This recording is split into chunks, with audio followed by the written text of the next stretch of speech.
Tell me how, I got nothing to say. Tell me why my tombstone is blank. 'Cause I'm not the one who won't try. I'm not letting life pass me by. Don't tell me when the days are less gray. And tell me where is the road to less pain. How many days before I decay? It's getting so hard to get by. Where are all my trophies in life? And he hated the way he was dying, but the moment he turned on the light, he became what he dreamt of at night when he was young and hungry for life. Set to sail to a place I can't say.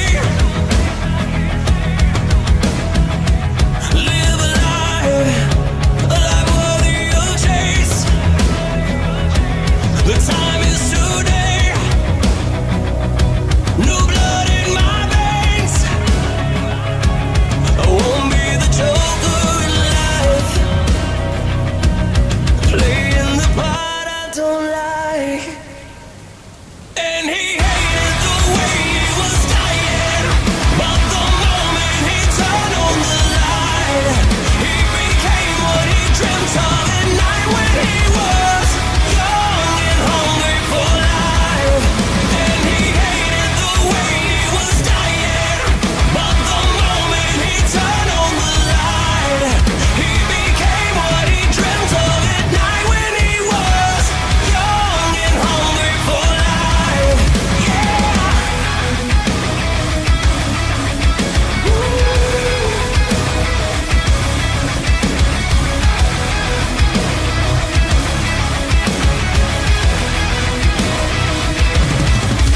And he hated the way he was dying, but the moment he turned on the light, he became what he dreamt of at night when he was young and hungry for life.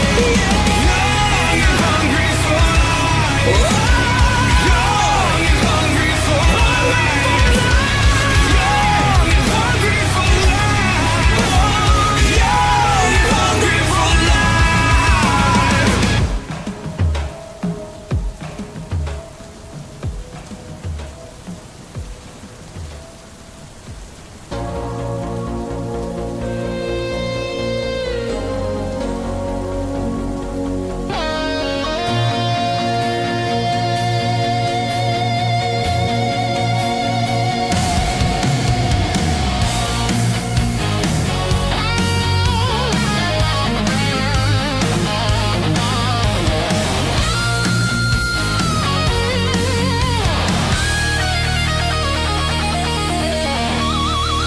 You said forever with a crooked smile.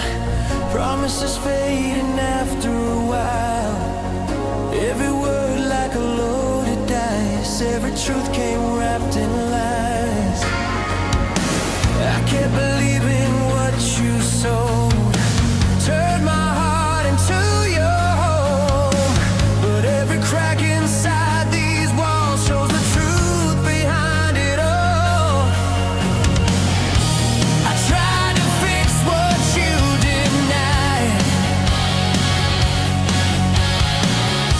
but truth can't live where secrets hide.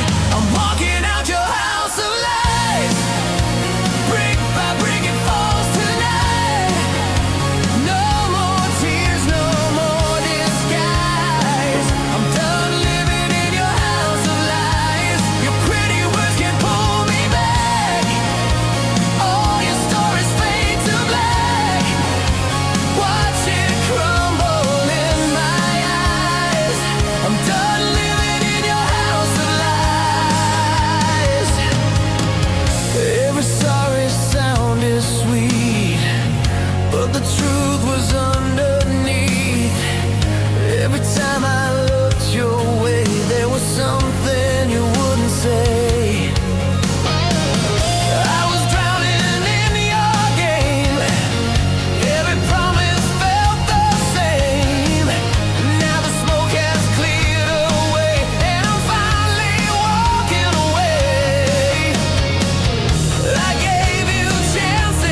my goodness.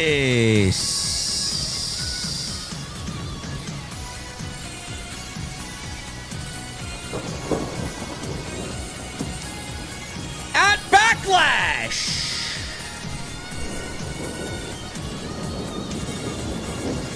Five matches tonight, Chad. 5 matches.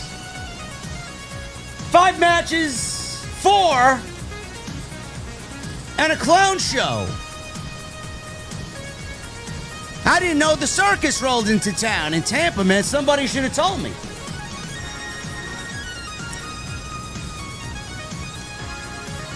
I feel like this show is going to be very controversial. Some people liked it, some people won't like it. Some people just want to get lost in the product. Some people can't stand the product. It wasn't a bad show, but I'm still struggling to figure out what exactly is premium about these shows. How could they be premium if 2 of the matches out of the 5 are given away for free? Maybe we need to tack on a couple of other matches there, Paul. We're going to talk about this show tonight. We had some great wrestling. We had a show that actually flowed very well. And a main event that saw Jacob Fatu turn heel. We're going to talk about it when we get to the venue on this Saturday night. And I want to know, before I get to the venue, what the fuck are you guys drinking? I'll see you over there.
It also isn't about excuses. WWE has failed creatively. AEW has failed fundamentally. So why did Triple H lose the plot? Why did Tony Khan abandon everything that made AEW special? Because nobody is committed to the one thing that actually matters: long-term booking.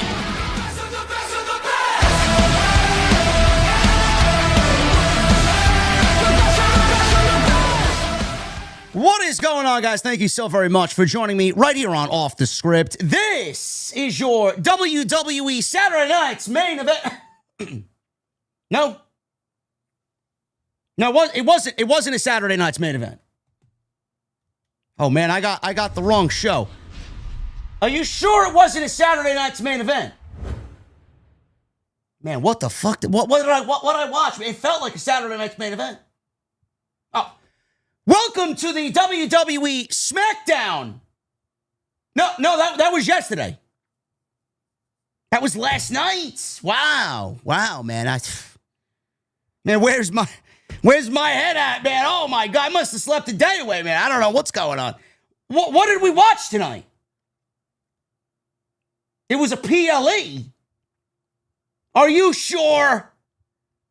Come on, man. This wasn't no PLE. Get the fuck out of here, man. PLE. What are you talking about? It's a Saturday night's main event, right? Backlash? Oh, man. Listen, man. The patrons of the venue were telling me it was a Backlash PLE tonight. You sure? All right, I'll take your word for it, man. Listen, if I'm wrong, I'll buy the whole venue a round of drinks, man. Yeah, we can afford it over here. Backlash, are you sure? Okay. Let me try it again. Thank you guys very much for joining me tonight right here for the Backlash 2026 post show. Right here on Off the Script. I'm JD from New York, as always, coming to you live from the OTS venue inside my mother's basement. Thank you guys so very much for joining me on this Saturday evening, wherever you may be, man. It's early. I felt like I just left you guys last night, man, with SmackDown. Oh, my goodness, man. It's early. It's 9:45 Eastern time.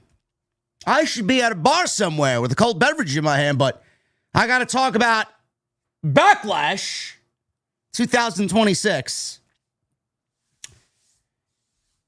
You know, I feel like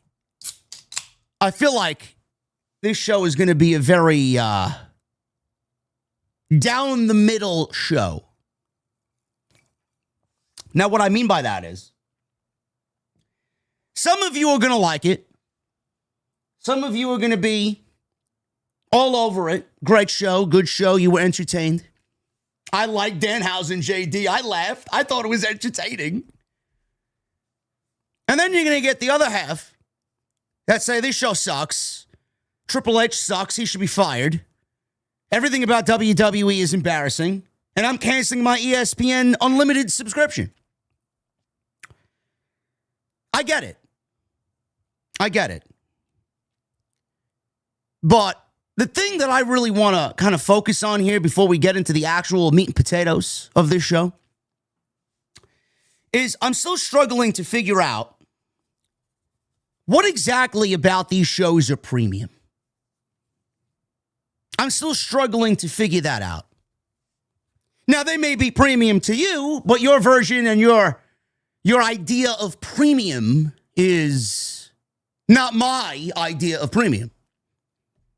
Some of you are all right with a Keurig and K-Cups in the morning.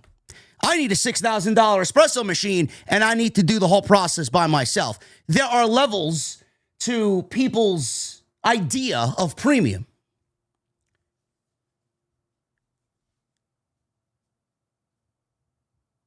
WWE really needs to start strengthening these shows. I cannot stress that enough. 100%. They need to start strengthening these shows more than what we've been given. What I mean by that is WWE feels that they can plaster Roman Reigns and John Cena and Danhausen and Seth Rollins on a Backlash poster and call it premium. This show was missing a lot of top talent. There was no Obafemi, there was no Cody Rhodes, there was no CM Punk, there was no Gunther. A lot of the talent in WWE gets off these shows, gets left off these shows, because Triple H is stuck in this vortex of, I can only do 5 matches. 5 matches is our limit. Now, we've heard Bruce, because we've watched Unreal, and we've seen clips of Bruce bullshitting his way through another excuse.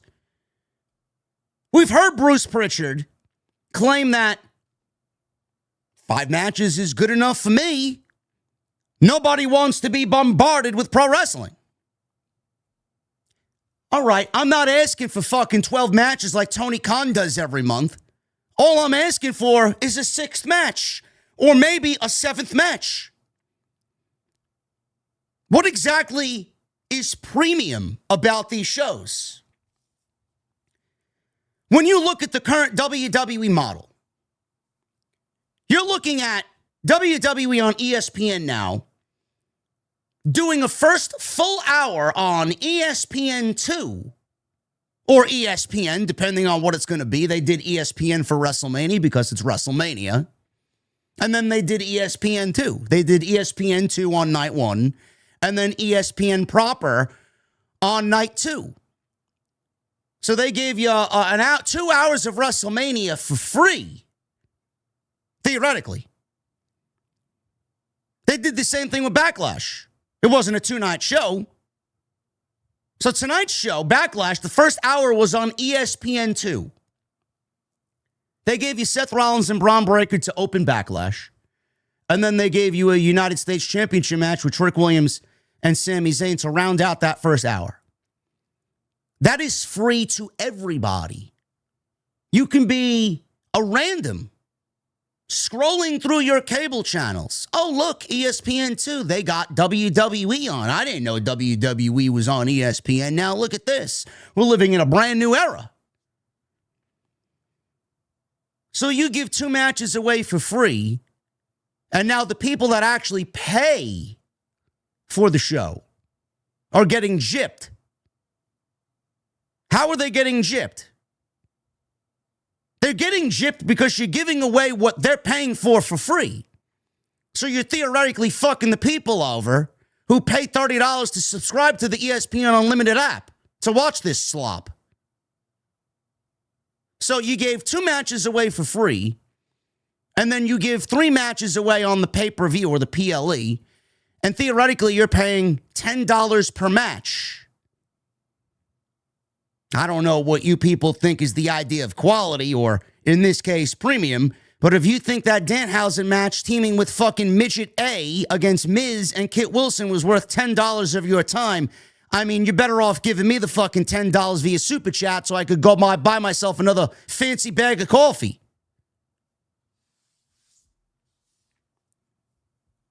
Triple H needs to get out of his own bubble. He needs to stop listening to Bruce Pritchard. He needs to break free. He needs to let loose. He needs to dig his feet into the sand and pop open a cold fucking Corona and relax. You're not going to break into cold sweats if you give me another match or 2. You're not going to have heart murmurs if you give me another match or 2. Your father-in-law is not going to call you on the phone and scold you like a fucking redheaded stepchild because you wanted to give me an extra match or 2. Your wife isn't going to let you sleep on the fucking couch because she's pissed at you if you give me a match or 2.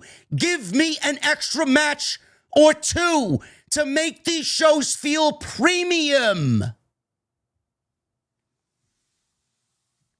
When PLEs on WWE's premium live event calendar feel like a glorified addition to SmackDown, or if they start feeling like a Saturday night's main event, then we got a problem.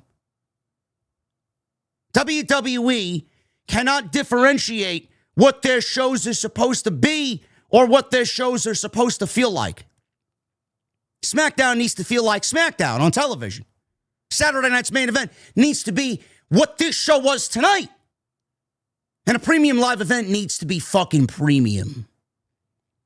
Saturday night's main event is not what we're paying $30 for.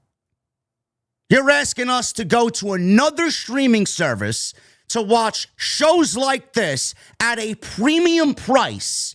You should be giving me premium top product quality. WWE's lost the plot. They either are too fucking stupid to realizing that they're screwing their own fan base, or they don't give a shit that they're screwing their own fucking fan base. And I'd love for someone to tell me when I'm telling any lies here. It doesn't feel premium. And again, let me reiterate for the fucking half-witted, toothless idiot in the back who thinks I want 10 matches like AEW Dynasty. I'm not asking for 10 matches. Bruce Pritchard's a fucking idiot if he thinks the fan base wants 10 matches on a WWE PLE. Can they give you 10 matches? Of course they can. They'd have to tell some fucking story to make those matches make sense. But nobody's asking for 10 matches. If you're giving 2 matches away for free, you need to give me another 2 matches on the PLE so it offsets what we're getting for free and what the people are actually paying for. Because the people looking at it head on, they think they're paying for 5 matches. They're only paying for 3 matches, and you're getting 2 for free. I'm not sitting here paying $30 a fucking month for ESPN Unlimited to watch fucking Danhausen team with some midget from AAA. To me, that's not premium. To me, that's having coffee in the morning out of a fucking Keurig K-cup that tastes like shit. Premium to me is Asuka IYO. Premium to me is Roman Reigns and Jacob Fatu. Premium to me is story, stars in big-time matches where the matches make the show feel important. To me, that's not Keurig K-cup. That's me drinking out of my La Marzocco espresso machine at $6,000 fucking dollars with the best bag of coffee money can buy. Homemade. I'm sorry if I'm asking for quality. What you're getting right now is you're getting fucked. You're not getting quality. You can give me all the 20-minute matches you want, but if you only got 3 on the actual fucking show, then that to me is not premium. To me, that's fucking the audience. I can't tell the difference between this show, Saturday Night's Main Event, and what we got last night on Friday Night SmackDown. That's a fucking problem. And if you don't agree with me, I need to take you to school to teach a fucking lesson. I need you to take the fucking stick out of your ass and stop shilling WWE. Stop glazing WWE. Stop sticking up for the multi-billionaire fucking company that don't give a fuck about what you think about them. I'm here to tell you what's right and what's wrong, because I know they're not going to listen to us. Nobody gives a fuck. Nobody gives a shit about what we have to say. But I'm telling you what the problem is. And I'm telling you that you're getting robbed. PLEs need to start feeling like actual pay-per-views. They are asking you to pay what it used to be to watch a pay-per-view. All because you stretch the fucking 5-match show to 3 hours and you throw a John Cena announcement in there and you have him eat up 13 minutes of fucking TV time and then you give me fucking 45 minutes of commercials. To me, that's not premium. To me, that's not premium. If you stretch the show to 3.5 hours to give me 5 matches on the main show and maybe 2 hours free on ESPN, then maybe I'll start to trend towards, all right, this feels a little more premium. They get rid of the sets. Nothing's unique about these shows. They all feel the fucking same. You get the same dialogue and the same matches and the same feel. Everything about these shows doesn't feel premium live event to me. Yet they're charging top dollar for fucking people to buy their way in. And you're asking people to sign up for the app at $30 for 3 matches. It's a problem. I wanted to get that off my chest.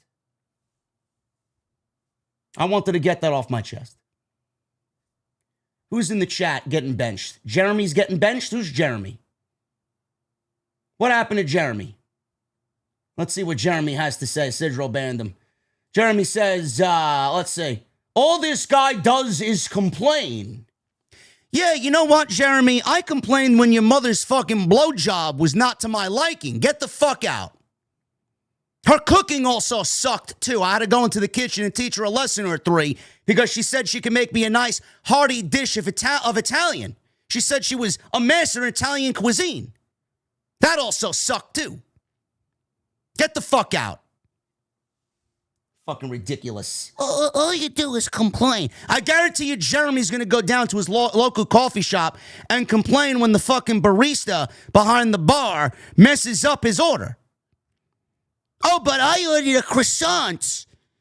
I got a piece of banana bread. Are you not going to complain, Jeremy? Oh, but I asked for whole milk. You gave me non-fat milk. Are you going to complain, Jeremy? Or are you going to sit there like a fucking pussy, like a bitch, and take what they give you? Get the fuck out. Jeremy waited 2 weeks to show that he's a fucking retard in my chat. Thanks for coming, Jeremy. Get the fuck out. Now we can continue the show.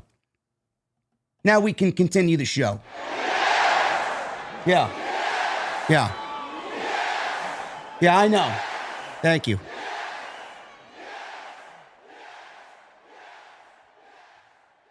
Now we'll get to the good. I thought tonight's show flowed very nicely. You know, when we sat and watched WrestleMania Night 1 this year, we were all blown away by, what the fuck? We got Drew McIntyre and Jacob Fatu in the open of Night 1. Went about 14 minutes. We were like, all right, we could deal with that. Could have went a little longer based on what they've been doing for months. Could have went a little longer, could have went 20 minutes. Then we get into the second match and they roll through the free preview. And then when we get to the actual show, we're just bombarded with 6 minutes here and 7 minutes here and 6 minutes here. It's like, what the fuck? Bro, everything went 6 or 7 minutes tops on Night 1. Then we get to Randy Orton, it goes 25 fucking minutes. Randy Orton and Cody Rhodes. And that moved at a snail's pace because they wanted to tell a story. Meanwhile, it was fucking terrible. When you have a show like WrestleMania, you need to give me premium. You need to give me 15 to 20 minute matches. You need to give me stories that are being played out. Most of which should be stories that are coming to its climax or coming to its conclusion.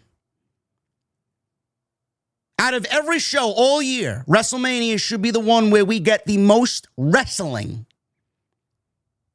Second year in a row now under TKO, and we get more commercials than we do wrestling. When we sat through WrestleMania, we got 6 minutes, 7 minutes. Then we go into a 7-minute commercial.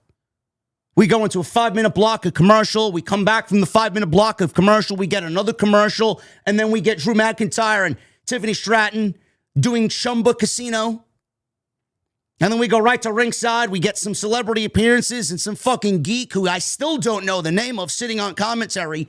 And then we get to the ring entrances, and then we get to the wrestling, and then we get 6 minutes. Right back into commercial. Do it all over again. Chumba Casino, celebrities.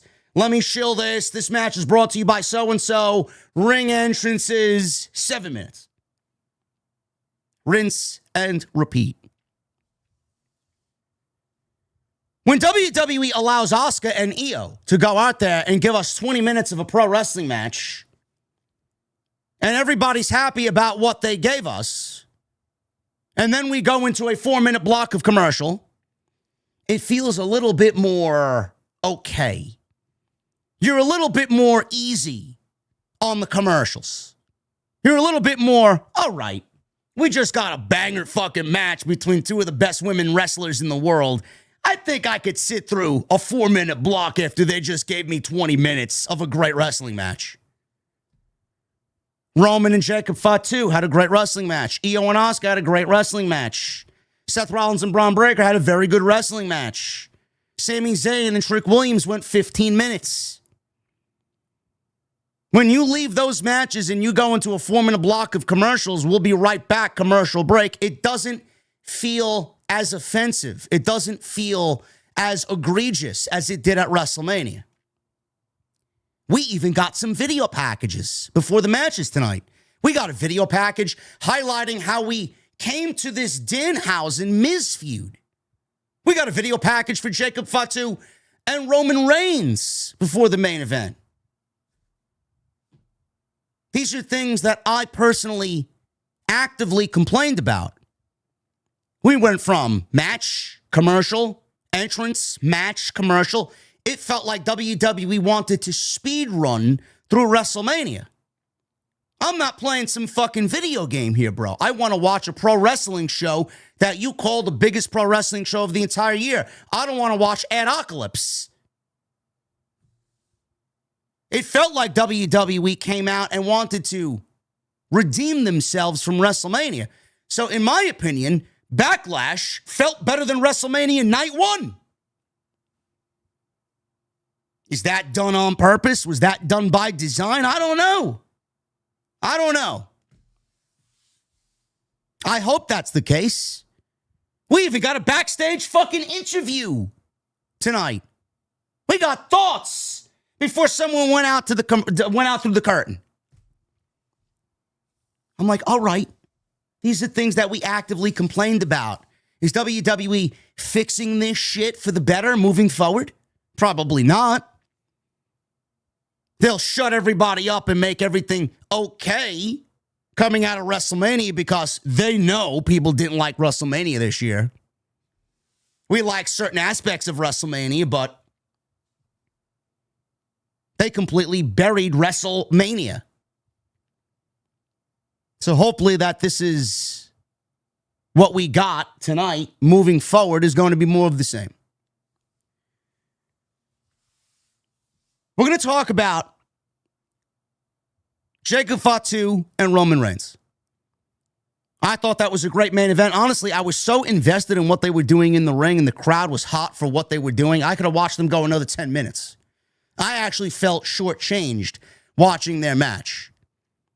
I wanted to see them go a little bit longer because they have a lot of story to tell. But also, with what happened at the end, I also don't think that this is the end of Roman Reigns and Jacob Fatu. So we're going to talk about that. They opted to turn Jacob Fatu fully heel. Will the crowd receive Jacob Fatu as a heel? Only time will tell. But they did what they needed to do to make sure you know what role he's going to play moving forward. And it looks like instead of him coming out and being a catchphrase merchant every single week, all gas, no brakes, yada mean, Fatu. It looks like they may be molding his character into the new generation of Umaga. I saw a lot of Umaga in Jacob Fatu tonight. And let's be real. Jacob Fatu was great no matter how you phrase it.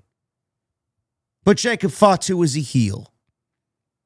He's always been a heel. He's a better heel. I don't look at Jacob Fatu as a babyface. The only babyface thing that's really there about Jacob Fatu is the fact that he's a fucking great pro wrestler. And we appreciate what he does in the ring. But when you strip all that away and you look at Fatu, Fatu's a fucking heel. So WWE made the right decision to really just kind of push him in that one direction. We're going to talk about Seth Rollins and Bron Breakker. This was Bron Breakker's first match since January. He's had a long time off. He looked a little rusty today. But that doesn't mean the match was bad. Rollins did what he could. Rollins also is probably suffering some ring rust.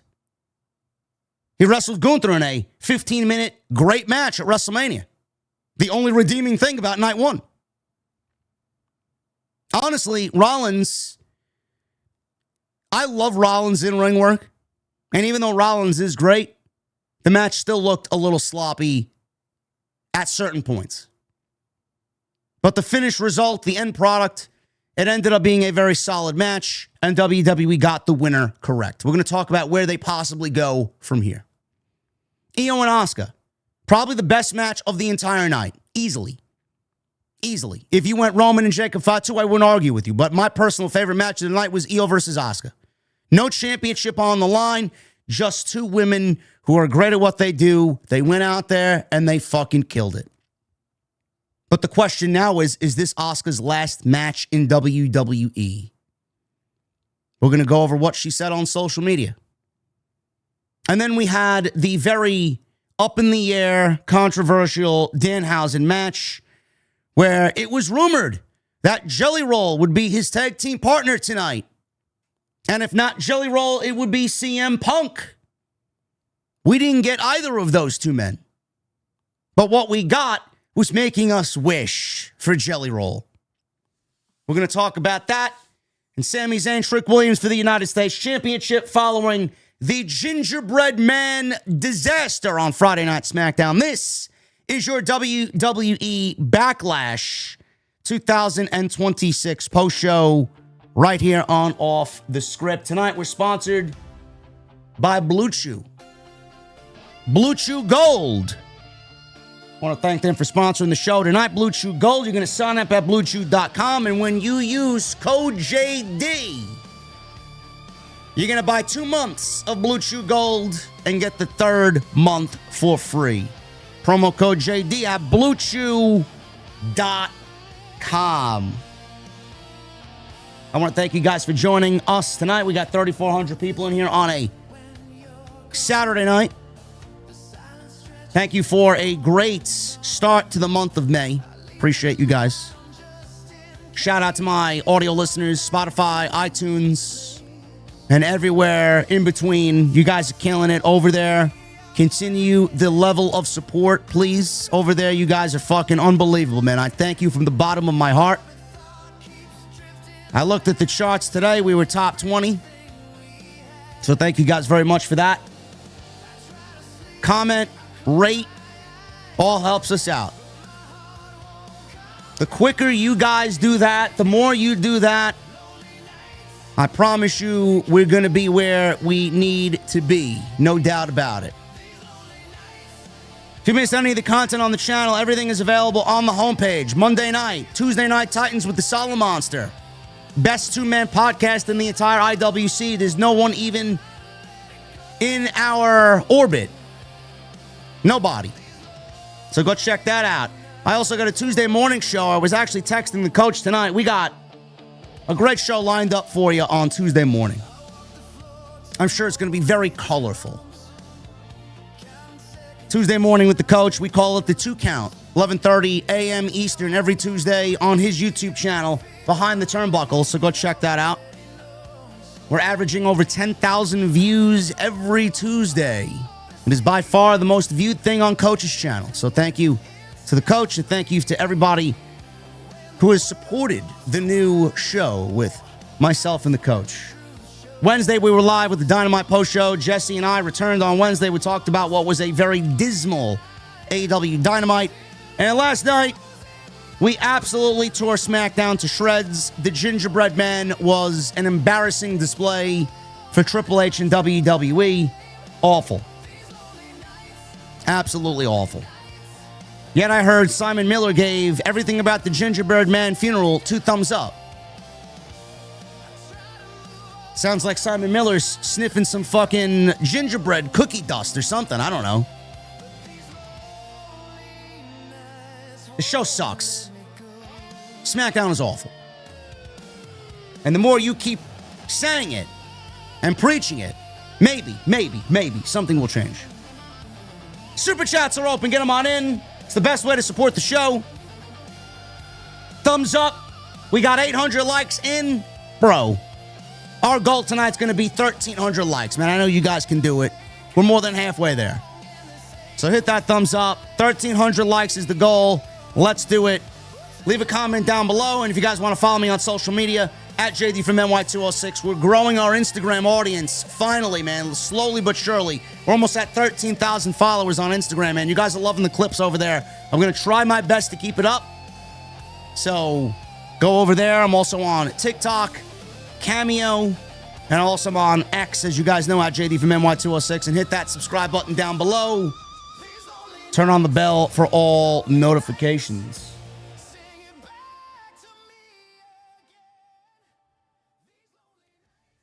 All right, man. All right. Let's get into this show. We start things off. Seth Rollins. He goes one-on-one with Bron Breakker. I was going to say Roman Reigns. That, to me, I think is going to be the SummerSlam match. Night 1.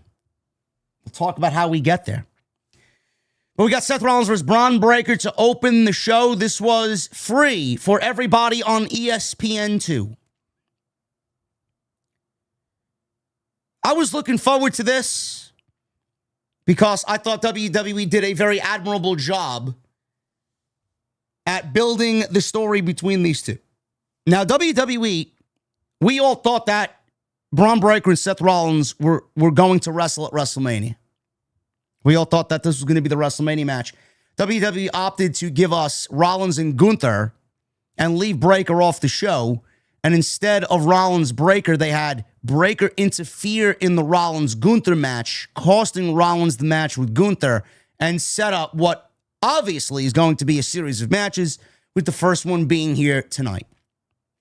Rollins wants to kill his creation in the Vision, and Bron Breakker wants to prove that he does belong and that he is a main event guy and he doesn't need Seth Rollins or his Vision to become the world's heavyweight champion.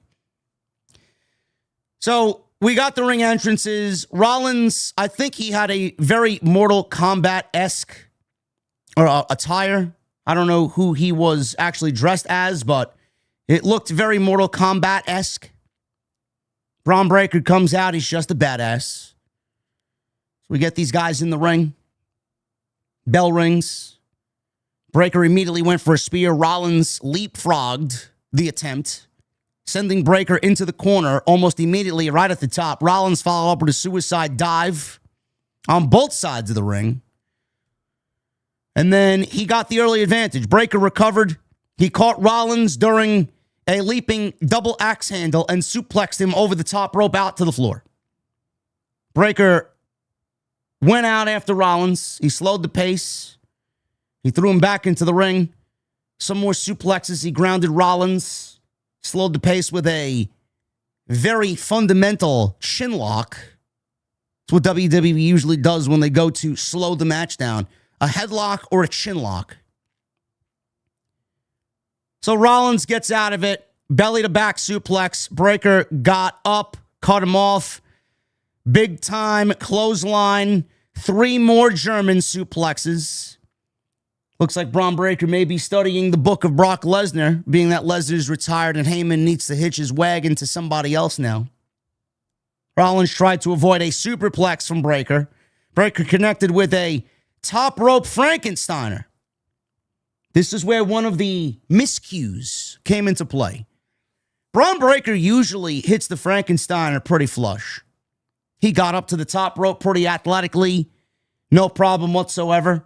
But it was on the actual Frankensteiner spot itself where he didn't really connect with the feet onto Rollins' head and then flipping him over. It looked very sloppy. He did recover later in the match, but this was the first of the Breakker miscues in this match. Nothing too devastating. It didn't harm the match in any way. It's just, you just chalk it up to ring rust. He hasn't wrestled in 4 months. I'm sure he'll be just fine. Moments later, Breakker attempted a run through Rollins on the outside. Rollins countered with a super kick. So I don't know what Breakker was going for. It looked like he was going for like a super spear jumping off the apron. Rollins caught him absolutely flush right in the face with a super kick. So they teased a double count out. Breakker got back in at a 9. Rollins got back in at like 9.5. They both get back into the ring. Rollins began to wear Breakker down again. He rebounded off the ropes with a big clothesline. He takes Breakker down. Breakker caught Rollins' foot stomp. He went for the curb stomp. And he answered with a big press slam. And he turned that into a gut buster or a rib breaker. Again, this looked not good. It looked a little sloppy. So that's miscue number 2. Again, just chalk it up to him being out for 4 months. So we got the gut buster or the rib breaker. Rollins countered a spear attempt with a kick. Breakker recovered well after another botch. I don't know what he was going for here. It looked like a tilt-a-whirl something, and it just looked completely out of whack. So first it was the Frankensteiner, then it was kind of on the gut buster / rib breaker, And then it was this spot. It was like a tilt-a-whirl something. I don't even know. It looked so sloppy, I don't even know what he was going for. Could have been a tilt-a-whirl DDT, a tilt-a-whirl slam. I don't know what it was. It didn't look good. Breakker recovered. He landed a standing moonsault almost immediately just to kind of make you forget about what you just saw. Rollins regained the momentum, and he did the 10 punches in the corner spot. Picked Breakker up, big buckle bomb across the ring. Breakker answers with another big clothesline. He then delivered a clothesline off the apron and sent Rollins crashing over the announce desk. Typical Bron Breakker spot where his opponent's laying on top of the announce desk, and then he jumps from the apron, and then they slide over the announce desk, and it looks devastating. Great spot there. So we go back in the ring. Breakker climbed to the top rope. Rollins cut him off with a superplex. Breakker shifted momentum, and on the last suplex attempt, Rollins usually turns it into a Falcon's Arrow. So Rollins had the superplex spot connected, but Breakker shifted the momentum, and he caught Rollins with the Falcon's Arrow. He goes for cover, he gets a near fall. That was a great fucking spot. Crowd really popped big for that one. Another Frankensteiner attempt. Rollins flipped out. He tried to be Will Ospreay, but let's be real, he's not as athletic as Will Ospreay. He almost landed on his feet, but quite not. So he flipped out. He took out Breakker with 2 super kicks. He followed with a pedigree and a stomp. I wish Rollins would stop doing the pedigree. It looks fucking awful. It looks awful. It never looks good. So we hit the pedigree and then the stomp. Rollins went for the pinfall. All of a sudden, Heyman jumps on the apron and starts jumping up and down. He distracts the referee. He's yelling obscenities at Seth Rollins. Rollins is just looking at him, laughing. So Rollins leaves the ring now that the referee has his back turned. He goes to grab a chair. All of a sudden, as soon as that happens, Austin Theory and Logan Paul come on out, and they try to stop Rollins. So Theory gets blasted with the chair. Logan Paul gets blasted with the chair. Breakker immediately, as soon as he gets into the ring, Rollins, he's met with a spear. Goes for cover. 1, 2, and Rollins kicks out. Breakker again builds up his momentum. He hits the ropes back and forth. Rollins countered a spear, super spear with a pedigree. He caught Breakker in midair, mid-spear with a pedigree. Rollins then climbed to the second rope. He looked for the big avalanche stomp. Breakker exploded up with a mid-air spear as Rollins came off the second rope. Breakker then ran the ropes again, connected with another spear. 1, 2, 3. Bron Breakker with the interference that maybe threw a little wrench into the momentum of Seth Rollins. Bron Breakker gets the 3 count, beats Seth Rollins in the opening match of Backlash, and secures the biggest win of his main roster run. The biggest singles win of his main roster run. I thought this match was really solid. Crowd was into it. The crowd was hot, minus the minor botches here and the minor botches there. I thought it was a very good match. It's going to get better. I don't know if they've ever worked together previously. I think they worked together once in NXT, if I'm not mistaken. I didn't really remember what they did down in NXT, but Rollins worked with Breakker once. Breakker's a little bit more seasoned now. This was the first time on the main roster. So I think it's going to get better from here on out. Solid match. They got the winner right. There's no reason why Rollins needs to win this match. You got to solidify Bron Breakker first. And I do think that Bron Breakker is the right choice for the win here. Now, we don't know what WWE's plans are for the main event of SummerSlam. Usually, in previous years, especially with Triple H, he's given us the king and queen of the ring. I don't know if that's happening this year. With the announcement of the John Cena Invitational, I'm not sure if WWE is going to give us a John Cena tournament and then a King of the Ring and a Queen of the Ring tournament. That would be overkill. So what I want to say isn't really, I don't want to say isn't really, but what I want to say isn't something that may happen. I was thinking that if Breakker won here, we'd get another match, and maybe they would meet in the King of the Ring final. And Rollins would get his win back because the final, the winner of that would go on to SummerSlam and get a World Heavyweight Championship title match in the main event of SummerSlam, being that we got night 1 and night 2. Rollins would get his win back in the King of the Ring, beat Bron Breakker, and then go and wrestle Roman Reigns at SummerSlam. Now, I don't know if that's going to happen with the announcement of the John Cena Invitational. This new tournament concept that John Cena announced today during this broadcast. This is certainly going to lead to another match. When and where, I don't know. We have Clash in Italy coming up. That would be a great environment to do this match. I'm sure the Italians would be all over it. I think there'll be great energy there. Maybe Rollins gets his win back in Italy. We got 3 weeks, so WWE may do it there.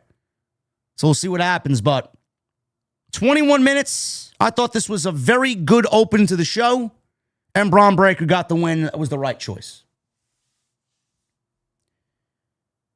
Sami Zayn. He went one-on-one against Trick Williams. This was for the United States Championship. WWE had a solid story.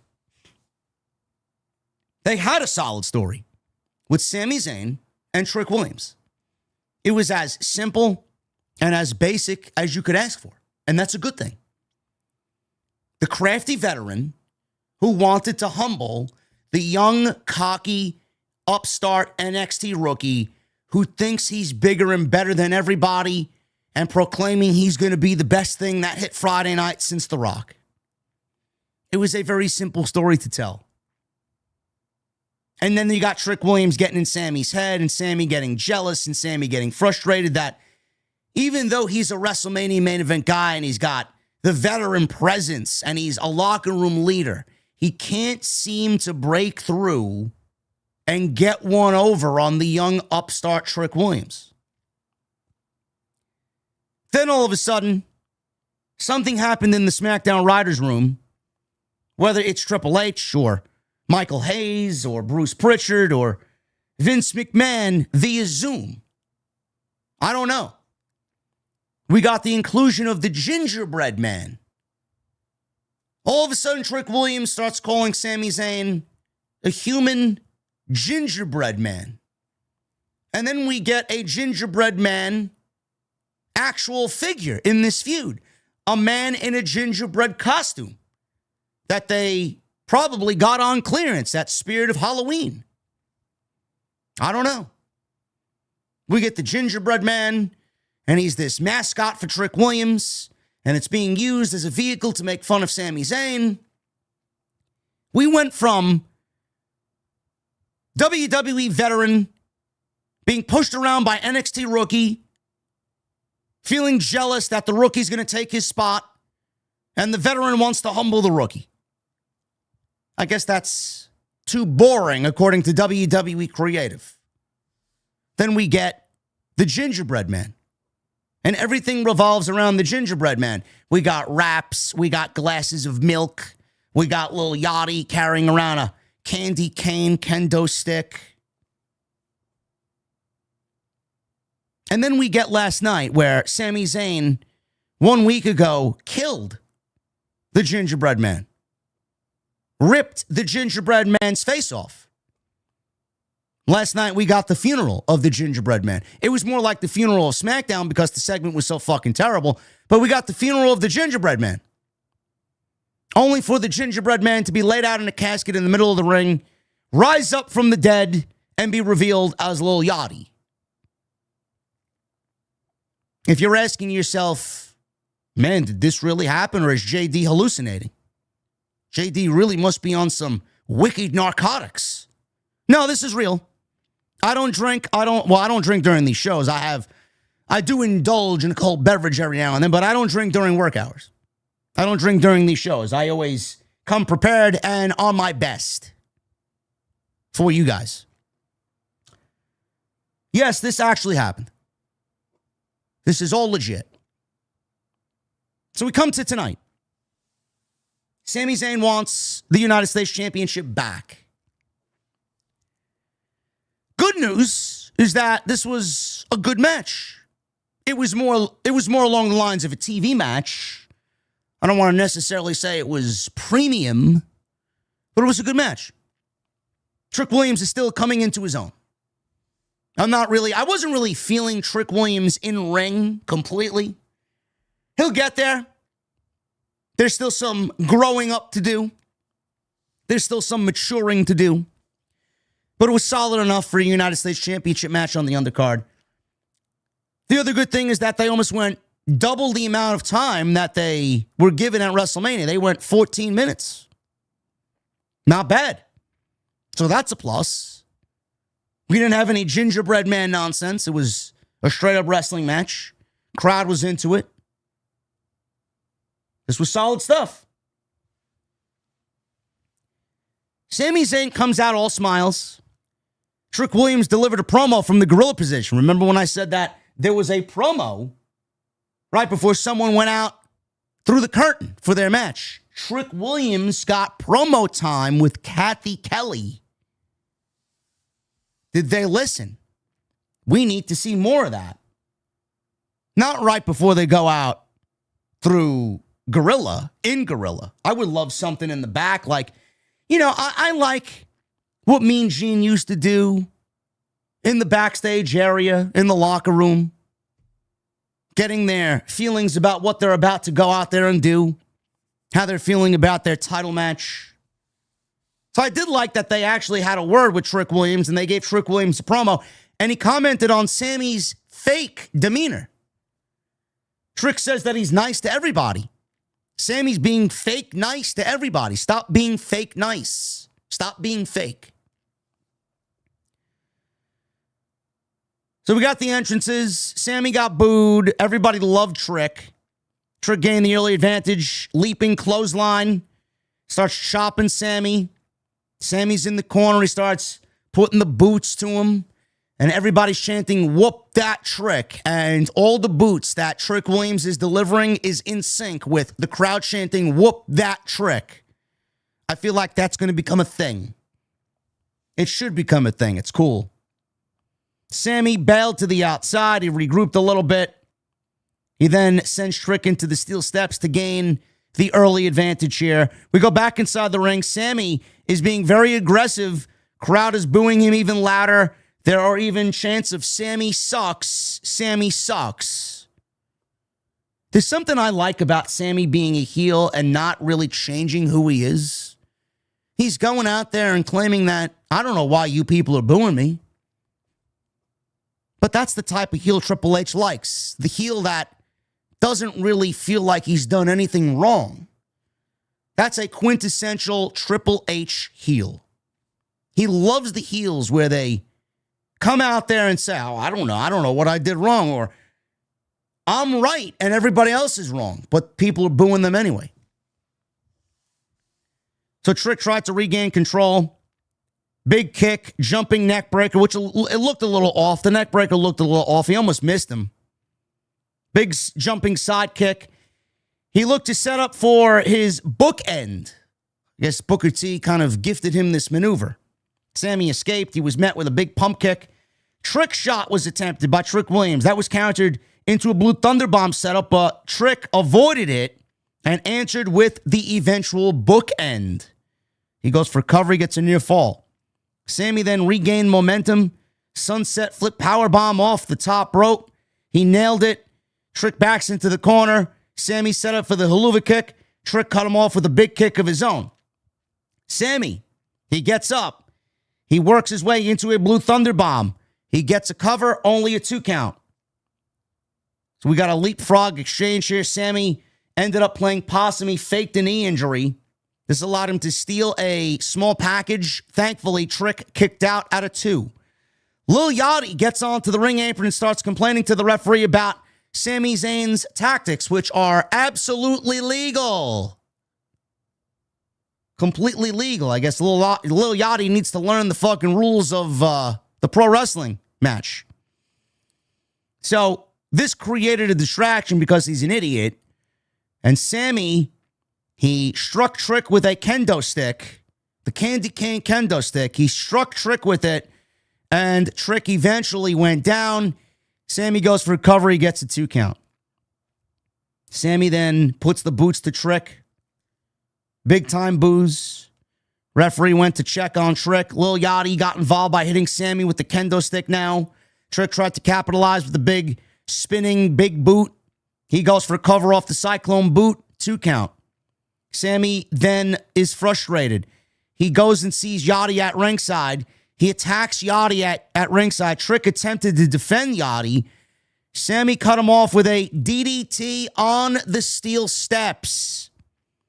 So instead of going and actually taking advantage of this, Sami went on to continue to attack Lil Yachty and gave him a haluva kick on the outside against the barricade. Sami, he gets back into the ring. He sees Trick. He sets up for the haluva kick on Trick Williams. Trick avoided it. He rebounded off the ropes, connects with the Trick shot. 1, 2, 3, and Trick Williams pins Sami Zayn and retains the United States Championship. Again, it went 14 minutes. Good stuff. I wouldn't say it's premium, but it did what it needed to do. Trick Williams is a babyface. Sami Zayn is more heel than he was a week ago. And Trick Williams is still the United States champion. I think that this is the right move. Trick Williams, Obafemi, Javon Evans, Bron Breakker, those are your 4 pillars. The youth of the company really needs a rocket pack. You got it with Obi. You got it with Trick. You got to reheat Bron Breakker. And Javon Evans, he'll get there. I think this is the right outcome. Sami Zayn, another loss to Trick Williams. Trick Williams retains the United States Championship. And please, no more gingerbread man.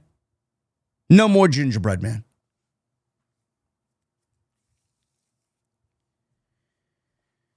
We move over to the ESPN Unlimited app. The free hour is now completed. They start us off with Kit Wilson.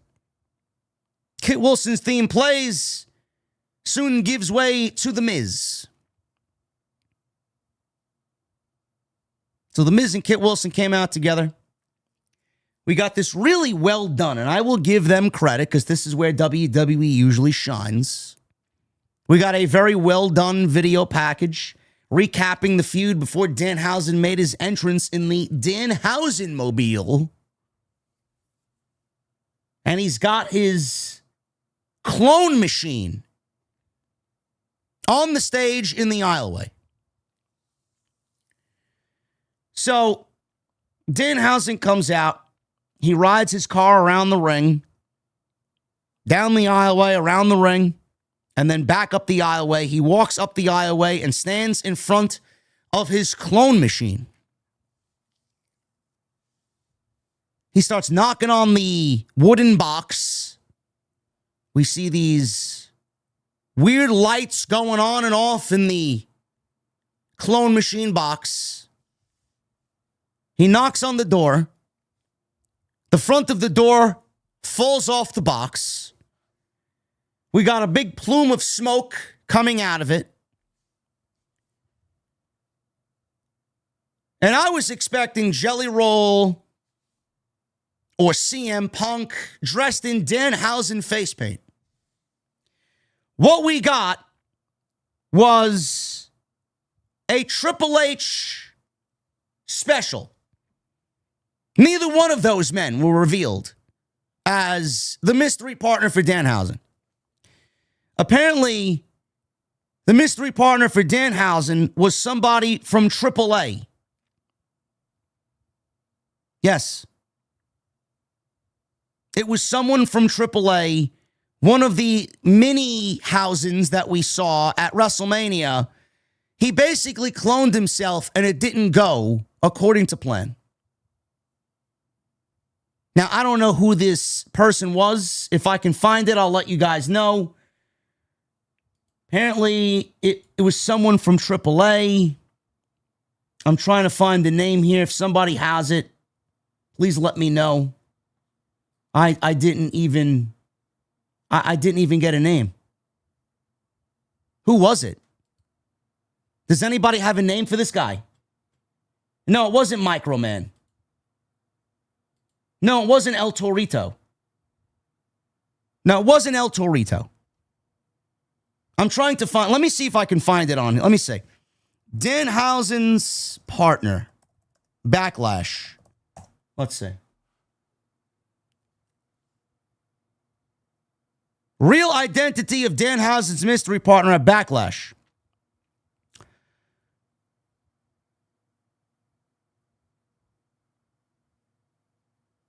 Supposedly it was it El Torito? Mascara Sagrada. It was El Torito. I didn't know it was El Torito. It was El Torito. El Torito was first seen in WWE from 2013 to 2016 and was the partner of Diego and Fernando Los Matadores. Wow, he's been in the industry for 26 years. Apparently, he's considered a legend in Mexico with stints in both AAA and CMLL. Torito returned to the company for Worlds Collide last year when WWE acquired AAA. Wow. I did not know it was El Torito. Either way, this is going to cause some division for sure. Now, I was very vocal about my displeasure for this on social media. This goes back to what I said about the shows not feeling premium. I want to first start off and say, if you enjoy Danhausen's shtick, that's fine. WWE clearly does, and they need to position Danhausen on the show because he's a top merch seller for WWE, and if he's a top merch seller for WWE, he's going to need to be on the television show. He's obviously good with the young audience. He's young with the kids, or good with the young kids. So I get it. I get it. My problem with something like this is not the context of what we got. Because if we got what we got tonight, and we got a full show, and we got 6, 7 matches, and we got this comedy match thrown in the middle of a 6 or 7 match PLE, it would look a little less annoying. It would feel a little less cringe. The fact that Triple H gave us 5 matches, and one of them was this, to me, I find that to be a problem. The fact that Triple H gave us this match, 2 matches of which were free, and the other 3 matches you're paying $30 to subscribe to the ESPN Unlimited app, I have a problem with this match being one of the matches you're actually paying for. That's where my problem comes from. Another one of my problems is we're seeing this a little too often in WWE. It's almost weekly. I said this last night. When Triple H first took over, we trusted Triple H. We gave him our trust. We had faith in Paul Levesque to guide the WWE to be a better product than what Vince McMahon was giving us. Triple H, we all looked at him to give us an adult-orientated, thought-provoking, storyline-filled product. We didn't look to Triple H to give us El Torito and a bunch of mini-Hausens coming out of a fucking wooden crate to be Danhausen's tag team partner against Kit Wilson and The Miz. I have a problem with that, We're seeing a little bit too much comedy. We're seeing a little too much campy comedy. The comedy that Vince McMahon got on his show and laughed at to entertain himself. That's what I have a problem with. This is not what we signed up for. Danhausen's all over these shows every Friday night. He's got 2 or 3 segments each and every Friday night. Now he's getting PLE matches. Bro, if you thought that this was premium, then you need your head examined. I'm not sitting here telling you can't laugh at it, or you can't find enjoyment in it, or you can't be entertained by it. But the logistics of it are fucking just completely off the charts. I don't want to watch a match like this when I'm already given half of a fucking card. I don't want this to be one match of a 5-match PLE. If you want to give me this type of match, then you got to load the show up with another 2 or 3 matches so that this match can stand on its own. It looks terrible when you give me a 5-match PLE and this one match is on the show. But you couldn't give me Rhea Ripley or Charlotte Flair or Liv Morgan or Fatal Influence. You couldn't give me Gunther or LA Knight, Carmelo Hayes, Ilya Dragunov, Penta, Ethan Page, Javon Evans. Bro, this is what I have a problem with. Danhausen is not a premium act. Danhausen is not an act I want to watch on a PLE. Unless it's a situation where you load the show up with 7 or 8 matches and you want to give me this as a bathroom break or a in-between match to break up the fucking flow of shit going on. People don't understand where I'm coming from. This is what I mean. I'm not sitting here saying you can't find enjoyment in this. WWE has given us some of the worst creative in the last 18 to 24 months. And you want me to sit here and fucking glowingly praise this type of match on WWE when we're all sick and tired of this type of product that they are providing us. Commercials and comedy and campy comedy, Danhausen and commercials and celebrities. Bro, get down to business. Get down to business. Why can't we get 7 matches that resemble Asuka and IYO and then give me this one match? I'd be a little bit more understanding.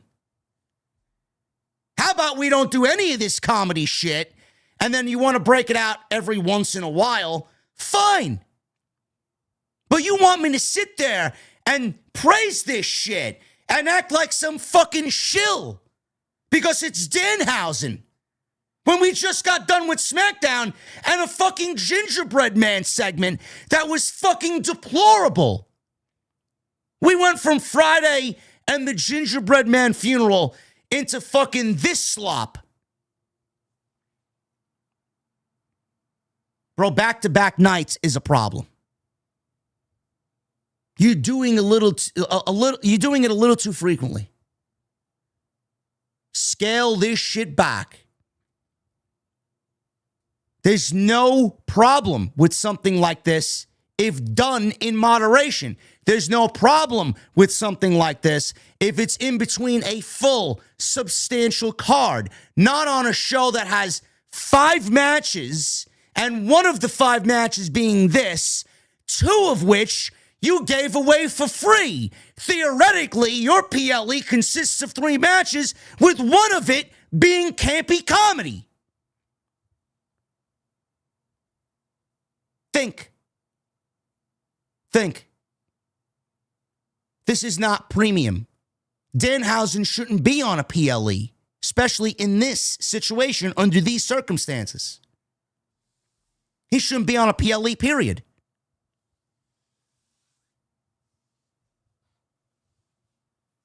It's fucking terrible. Yeah, you're going to have people laughing. Ha, ha, ha, I was entertained. The one excuse I saw up and down my Twitter wall tonight on social media was, well, the paying audience in attendance was entertained. Look at the reaction they got. People booed when El Torito was in the ring. People booed because they wanted something else. You hyped up a mystery partner. You hyped up a mystery partner for 24 hours. Not even 24 hours. This was 2 weeks. You ran with this for 2 weeks. How do you think people are going to feel when you give them something that is going to go over as this did? You're going to get boos.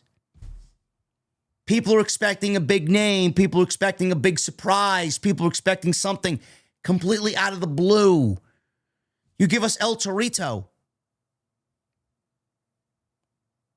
He got justifiably booed because people wanted something else. And you let the fans down. You can't do that.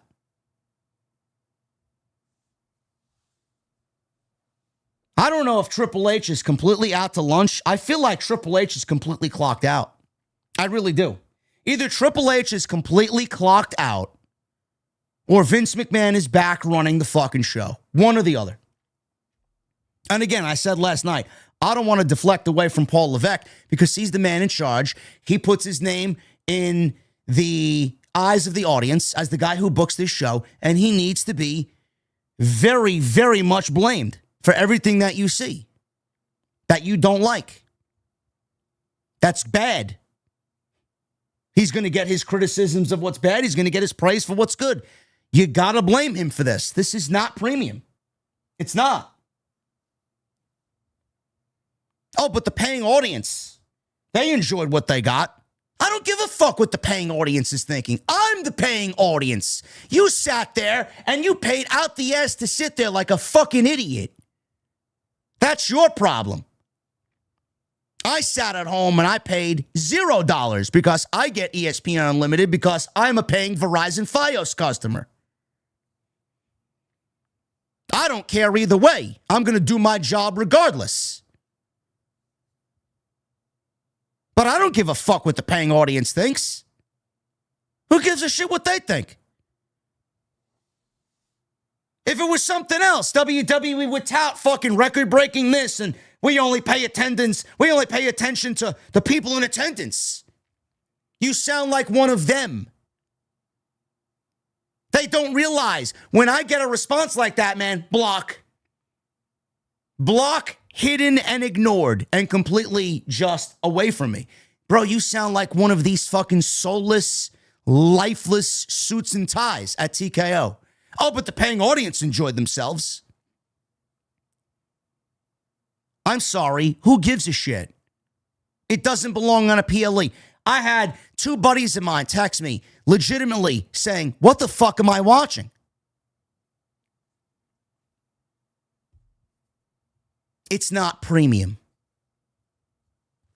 I think we can all agree with that. It's not premium.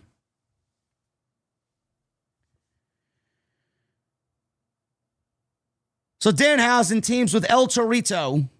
They called him Minihausen tonight. This went 11 minutes. He got no reaction from the live audience. He actually got booed. Minihausen surprised both Miz and Kit Wilson with a springboard headbutt and a pair of head scissor takedowns that sent Miz and Kit Wilson to the floor. Minihausen then launched himself off of Danhausen's shoulders with a big flying crossbody to the outside. Miz and Kit Wilson eventually cut Minihausen off and used offense and regained control. They taunted Minihausen. They got booed.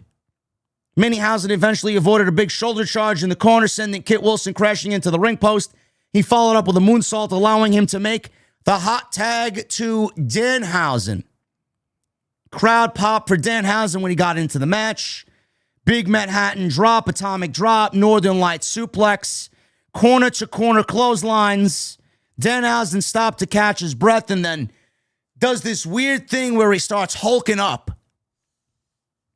He followed up with a satellite DDT on The Miz for a near fall. Danhausen set up for a big running boot. Kit Wilson jumped in front of The Miz to save his partner. Minihausen comes in with a Frankensteiner that sent Wilson to the outside. He followed that up with a suicide dive. Kit Wilson then backed away from Minihausen before kicking him and throwing him back into the clone box. So they're up the aisleway. He's brawling with Minihausen. He throws him into the clone box, picks up the door, shuts it, and then is relieved that he got rid of Minihausen. All of a sudden, the box starts to come to life again. The lights start flickering, and all of a sudden, we see the box fall. The front of the box falls forward. The door falls off. Minihausen comes out. We all thought that this is where I thought like Jelly Roll or fucking CM Punk would come on out. Minihausen comes on out, and then we have 6 other Minihausens run out, and they are beating up Kit Wilson in the aisleway. So we got multiple Minihausens attacking Wilson. This was just utterly ridiculous and stupid.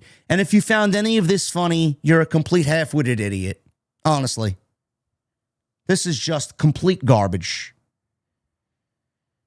Minihausen threatened to place a curse on him. We're back in the ring. Wilson was about to get cursed, but he held up his mirror. And he held up his mirror in front of Minihausen, who tried to curse him. So the curse bounced off the mirror, supposedly, and now cursed Minihausen. JD, you want some hallucinogens? No, this actually happened on the PLE. Miz comes from behind and hit Minihausen with a skull-crushing finale. Danhausen broke up the pin. Danhausen attempted to use a fire extinguisher, but because of his own curse, the fire extinguisher malfunctioned. Miz couldn't spray it. So like a dummy, he puts the hose, the nozzle of the fire extinguisher up in the air, and he fire extinguishes his face. Danhausen recovered. He connected with the big running boot, and he pinned The Miz 1, 2, 3. This went 11 minutes. We left Rhea Ripley, Charlotte Flair, Fatal Influence, Liv Morgan, Bayley, Carmelo Hayes, Ilya Dragunov, Penta, Dominic, Finn Balor, Ethan Page, Javon Evans, CM Punk, Cody Rhodes, Gunther. We left all of these talents off the show so that Danhausen and El Torito can go 11 minutes on a premium live event. We made budget cuts after WrestleMania where over 24 talents got cut.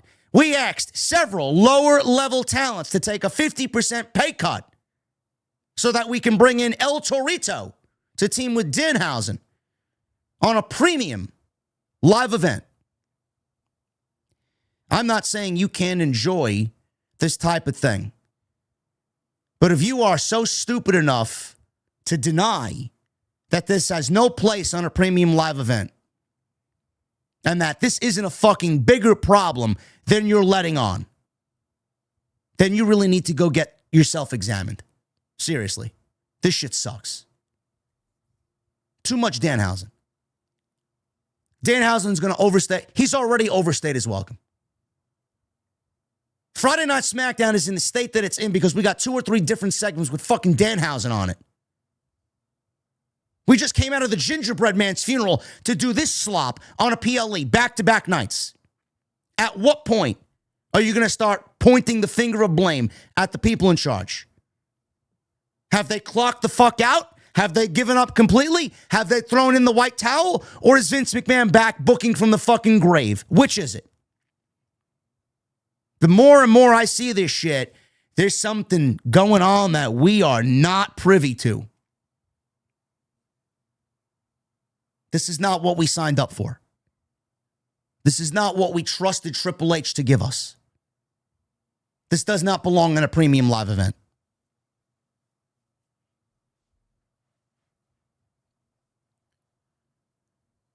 IYO SKY versus Asuka. Grudge match. This was the best thing on the entire show. Easy. Best match of the night by a wide margin. No Kairi Sane. But the crowd in Tampa Bay let you know that they wanted Kairi. We got 3 different loud Kairi chants. We want Kairi. I thought WWE was actually going to bring her back at some point because they didn't lower those chants at all. They let those people fucking speak their mind, which is rather odd. Normally, they would dumb down those types of chants. This was the best thing on the entire show, and they delivered a WrestleMania-esque performance. Shocking, I know. Why wasn't this allowed to be on WrestleMania again? Oh, that's right. Danhausen and the Mini-Hausens needed a segment with John Cena. Oh. Yeah, it's a problem. We want Kairi chants began as the match started. IYO. She got some offense early, hits a sliding trip up. Basement drop kick to Asuka. She connected with a Meteora in the corner. Asuka, she took control. She stopped IYO's Asai moonsault attempt, sending her crashing upside down into the ring post. And she starts beating up on IYO. Asuka wrestled very good here tonight. This was a very refreshed Asuka. This was a renewed Asuka. I haven't seen Asuka wrestle with this type of flair in many, many, many months. So she got a big roundhouse kick, some stiff strikes, kept IYO grounded. IYO attempted a babyface comeback. Asuka cut her off every chance she got early on. Big kick to the chest. IYO finally starts to get something happening here. Rolled through, double stomp, fires up some of her signature uppercuts, a missile drop kick, bullet train in the corner. Crowd is getting into it very slowly. Asuka comes back, reversing a double underhook suplex attempt, and then delivering some big strikes, some signature strikes to IYO. We got a bridging German suplex by IYO. That was countered into a wrist lock by Asuka and then into an armbar by Asuka. IYO gets out of it. Spinning kick. Both women are doubled down as they both kick each other down. Asuka took control again with a jumping Asuka lock. Then she transitioned into a armbar exchange with IYO. IYO managed to roll free. She briefly got Asuka in her own version of the Asuka lock. She then attempted a top rope Frankensteiner. Asuka countered into a roll-through sunset flip for a very believable near fall. Asuka missed a hip attack into the ropes and drop kicked out to the floor. IYO attempted a suicide dive, but Asuka, she blocks that with a big forearm strike. So now they're on the announce desk. They're right by Michael Cole and Wade Barrett. Asuka, she's standing in front of IYO on the commentary desk, and she's getting ready to spit the blue mist into IYO's face. IYO picks up Wade Barrett's notepad, this notepad folder. She picked it up and blocked her face with Wade Barrett's notepad. Asuka spits the blue mist onto the notepad, and IYO blocked the blue mist, which was a very creative spot. I thought that was awesome. So she blocked it, smashing Asuka face first, then into the table. IYO followed with a big cross body off the table. She attempted the Asai moonsault back in the ring. Asuka avoided it, trapped her in a triangle choke, and then transitioned into an armbar and then into the Asuka lock, and it looked like IYO was going to fade. She rolled backwards. She got a pinning combination on Asuka, and she kicks out at a 2. They then go back and forth in a striking exchange. They're fighting up from their knees. They traded German suplexes. IYO finally gets free. She fires up, connects with the bullet train, and she scored off the top rope with the over the moonsault. 1, 2, 3. IYO wins and beats Asuka. This match went 18 minutes. And IYO beats her mentor in the match of the night, in my opinion. I thought this was excellent. Really good stuff here. Now, after the match was over, IYO and Asuka embraced. Asuka then started crying. She hugged IYO.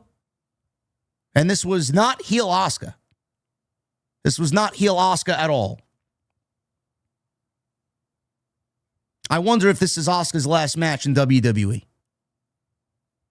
Now, I don't know. I'm just speculating.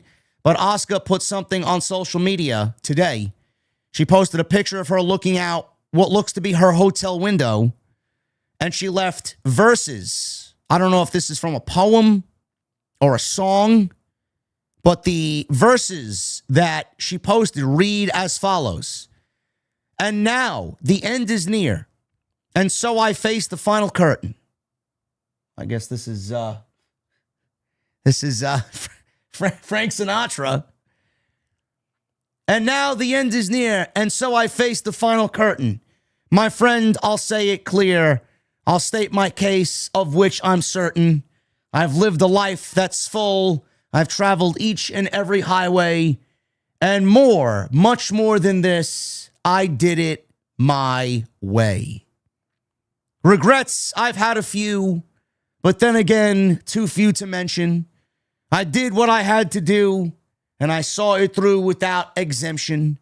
I planned each charted course, each careful step along the byway, and more, much more than this, I did it my way. God, I love Asuka even more so now that she's a Frank Sinatra fan, huh? Okay. I didn't know what she posted until I just read it. I'm like, all right, it's My Way by Frank Sinatra. I don't know what the future holds for Asuka. Is Asuka's contract up? Was Asuka approached to take a 50% pay cut and she opted to say no? Did they give her and grant her release? And did she take her release and now will sit out 90 days? How heartbroken was she when Kyrie got released? How frustrated was she when Kyrie got released? We don't know. Normally, we as fans, we get a feeling. And sometimes that feeling and that intuition is exactly what it is. Asuka was very unlike herself because Asuka's been a stone cold heel for months. She just wrestled one hell of a match with somebody that is a lifelong friend. Asuka crying is not what we look at as far as the character of Asuka that we see on television. So when fans speculate that maybe this is Asuka's last ride in WWE, maybe this is Asuka's last match in WWE, maybe this is Asuka retiring. We don't know. But it certainly felt that way. She made it feel that way by crying in the middle of the ring.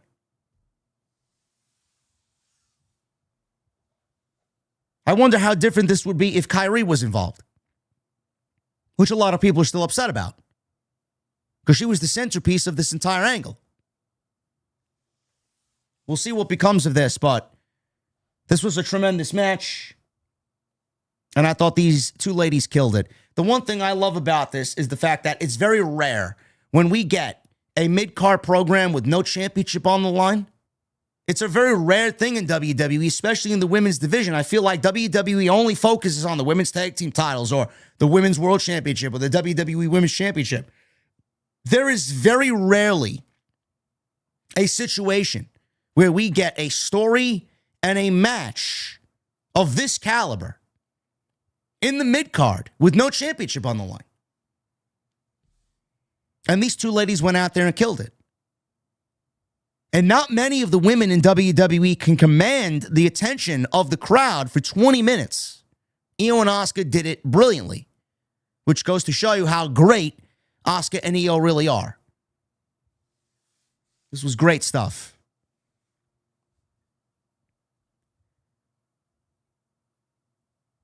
John Cena. John Cena had a major announcement that he said would shake the foundations of WWE. He said it would be an epic announcement.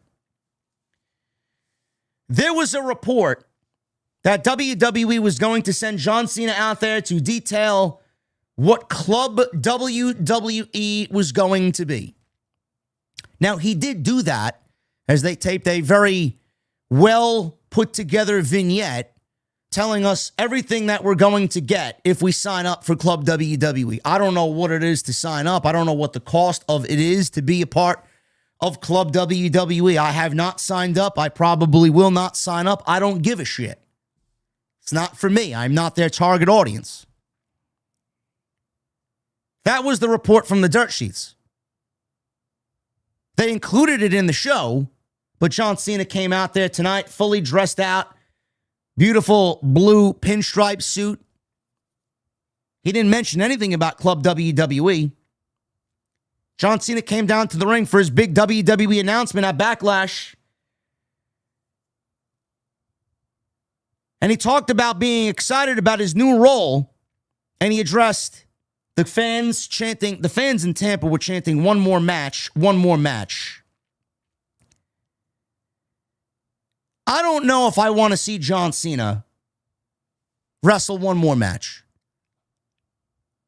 So we went on to say, I've been pondering what my next step in WWE would be. It's not one more match.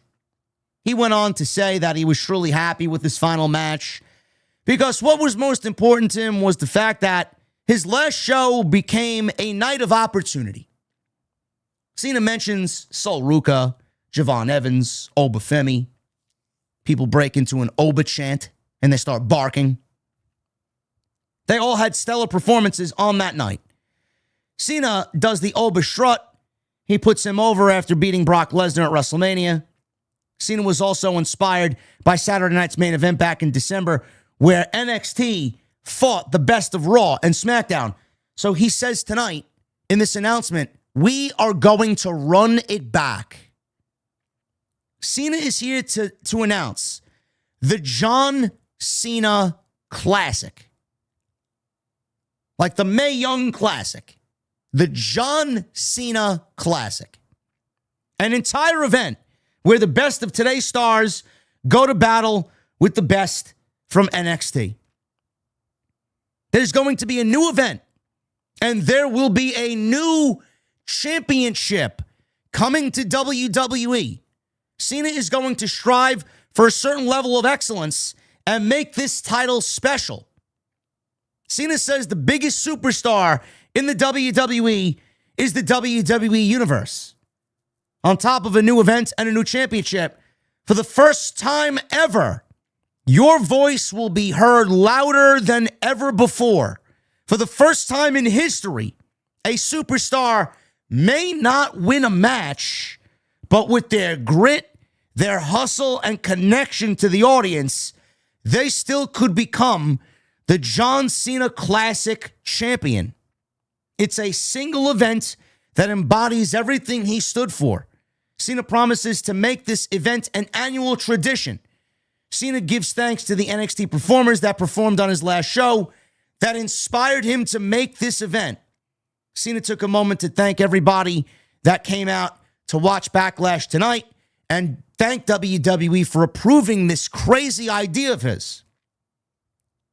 Cena tells us that we'll see him at the John Cena Classic. Now, I don't really understand the need for this. We already have way too many championships in pro wrestling. All because John Cena's name is attached to it doesn't make it any more important than anything else. It's something to basically keep him actively involved with the company. Maybe this is something he wants. I doubt WWE is going to turn away a John Cena appearance or John Cena idea. If he wants to be involved in this way without actually being involved in the day-to-day or the training aspect of it, this is the next best thing for John Cena to be a part of the WWE. My problem with this is Two things. I know a lot of people are going to be excited about this because it's new and we got a new title and it's NXT versus main roster, which is great. Which is great. If it gives the audience the opportunity to see what NXT is cooking down there, then I'd love to see it. My problem with it is, do you genuinely think WWE is going to allow the fans to dictate their show? If you think that the WWE is going to allow the fans to dictate how the show goes and to dictate the results of the show, you are a dumb motherfucker. Seriously. Didn't we do this? What was that show, chat? Cyber Sunday? Didn't Vince do the Cyber Sunday shows? Remember those? Where they gave us the opportunity to choose stipulations based on which matches were happening. Vince would have never given us the opportunity to choose the matches and make the matches and choose the winners of matches. He gave us just a little piece of or Taboo Tuesday. It was Taboo Tuesday, yes. Taboo Tuesday. Vince was never going to give us free reign to narrate his show.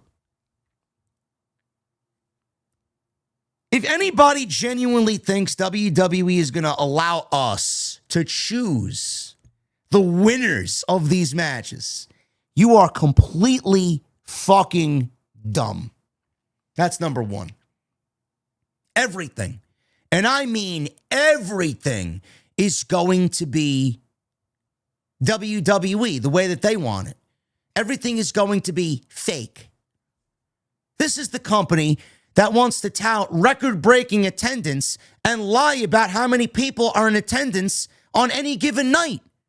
They're a pro wrestling company run by fucking Carney Marks. Of course they're going to embellish, and of course they're going to break the fucking rules. Do you genuinely think the WWE or any pro wrestling promoter is going to give that much power to the paying audience? Absolutely not a fucking chance. Secondly, I'm not sure I understand the rules of this John Cena Classic. So you mean to tell me that someone can lose a match and still get voted in to go on and advance in this tournament? So what exactly is the premise of this tournament? Are we going to get actual pro wrestling exhibitions and then fans are going to vote on who they thought was better? Is that what we're going for? So if someone wrestles the best match of their fucking career and they put on a match that will be talked about for years and years to come and lose, you mean to tell me that that person could still advance to the next round even if they lost? Or someone wrestled the worst match of their fucking career, but the fans want to see them advance. You mean to tell me that that guy could go on and advance to this next round? How exactly does that work out? Which is why I find it hard to believe that WWE is going to give any of the audience any sort of leeway in choosing anything on this show. So you want me to watch a tournament where the fans vote for the winners and the losers, but the wins and losses don't matter? I respect John Cena to the umpteenth degree. I think John Cena is one of the greatest of all time. He's on Mount Rushmore. But I don't think we really needed another tournament. We have something that exists already in the form of a tournament called King of the Ring, where wins and losses matter. There's no reason to muddy up or make the tournament rules and the basics of a tournament confusing. You win, you advance. You lose, you go home.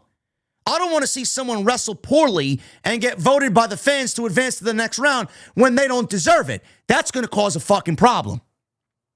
That's going to cause a big fucking problem.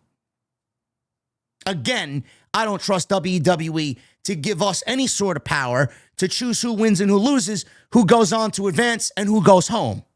It's all going to be scripted to what WWE wants, from the people who are going to be in this tournament to who wins and who loses, who advances and goes home.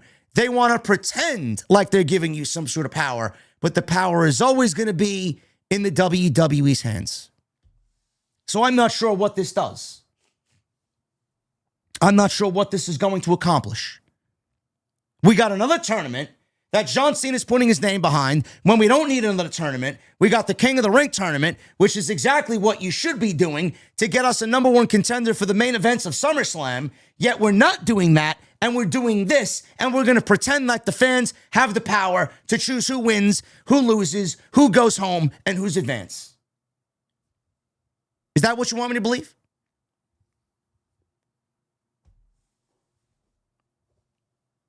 I guess we'll let it play out. But I'm not sure this is necessary. I'm not sure this is going to go and be one of those good ideas that we should really be seeing annually. The winner's already chosen. Yes, the winner is already chosen. No doubt about it. The WWE is going to give you who they want to win. We have no say in the matter. So that was John Cena's big announcement. The John Cena Classic begins. We don't have a date. We don't have a time. We don't have competitors. We don't know if it's going to be taking place on Raw and SmackDown, or if it's going to be its own show, its own PLE. We don't know. More details to come.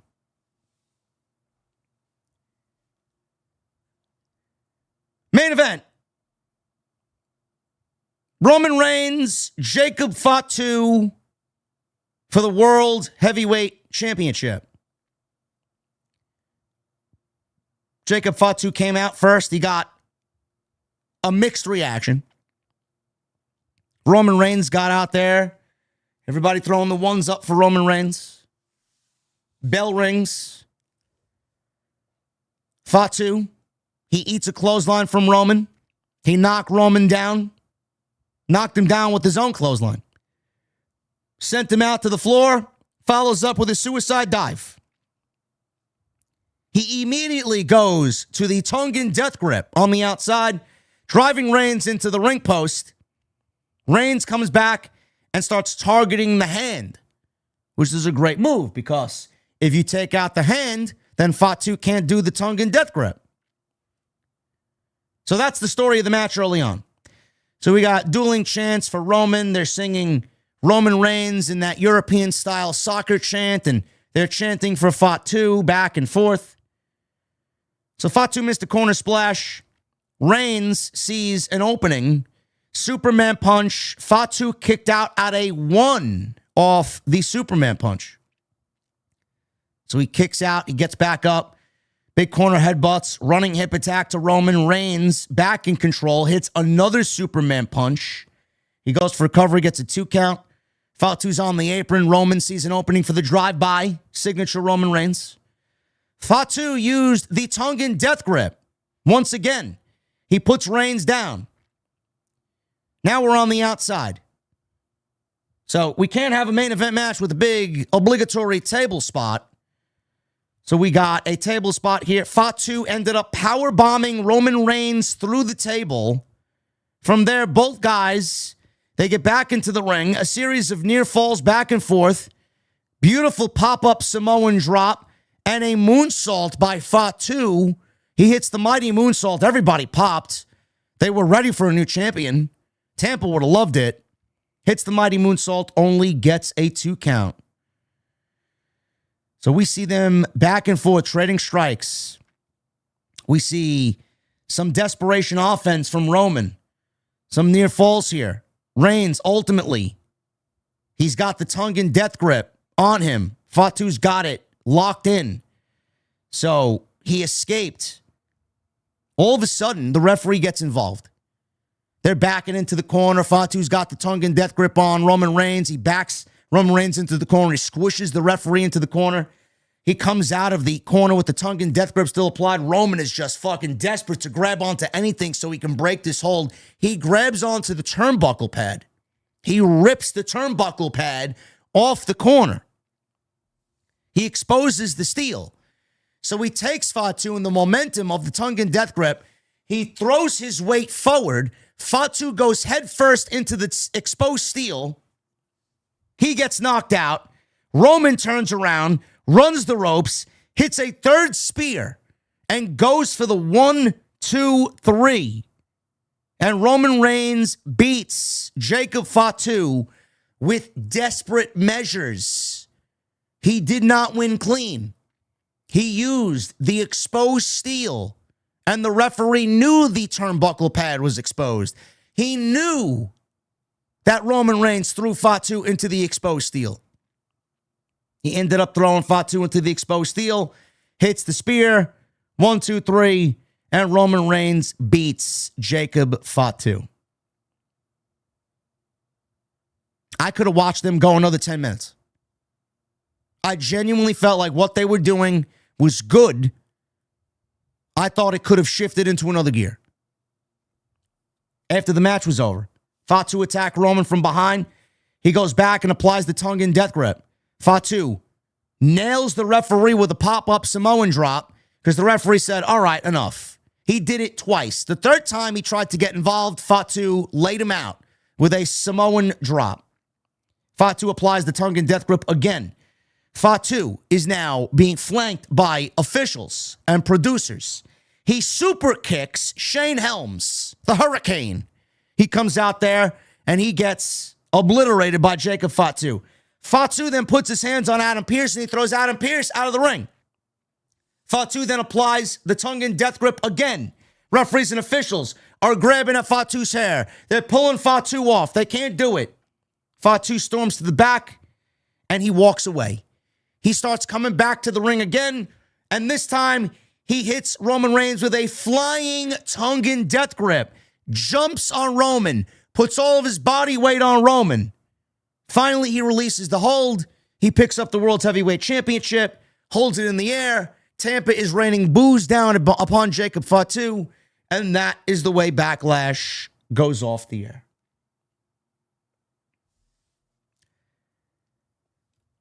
Jacob Fatu is a heel. They solidified Jacob Fatu as a heel tonight. Very Umaga-esque.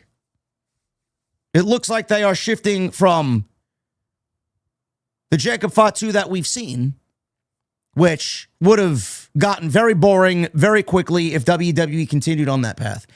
There was always going to be a need for the evolution of Jacob Fatu. Jacob Fatu is great. What they were doing with him was good, but it was not the final form that we need to see of Jacob Fatu. Right now, what they're doing is bringing us on the ride, and Jacob Fatu is slowly transforming into his final form. He needs to be the Samoan werewolf. Just like Umaga was the Samoan bulldozer. He needs to be that Samoan bulldozer. And that's exactly what they're doing. I'm not saying change him to a point where he's going to start mumbling words and we need a mouthpiece for Jacob Fatu. No, he can speak for himself. But as far as his actions, this is the best thing for him. He's good as a babyface. He's incredible as a heel. And he's more believable as a heel because he's dangerous. Dangerous is good when you're a babyface. Dangerous is fucking great when you're a heel. And that's exactly what they're going for. Now, we didn't see the Usos. We didn't see the Usos. We didn't see Solo. We didn't see any of the MFT.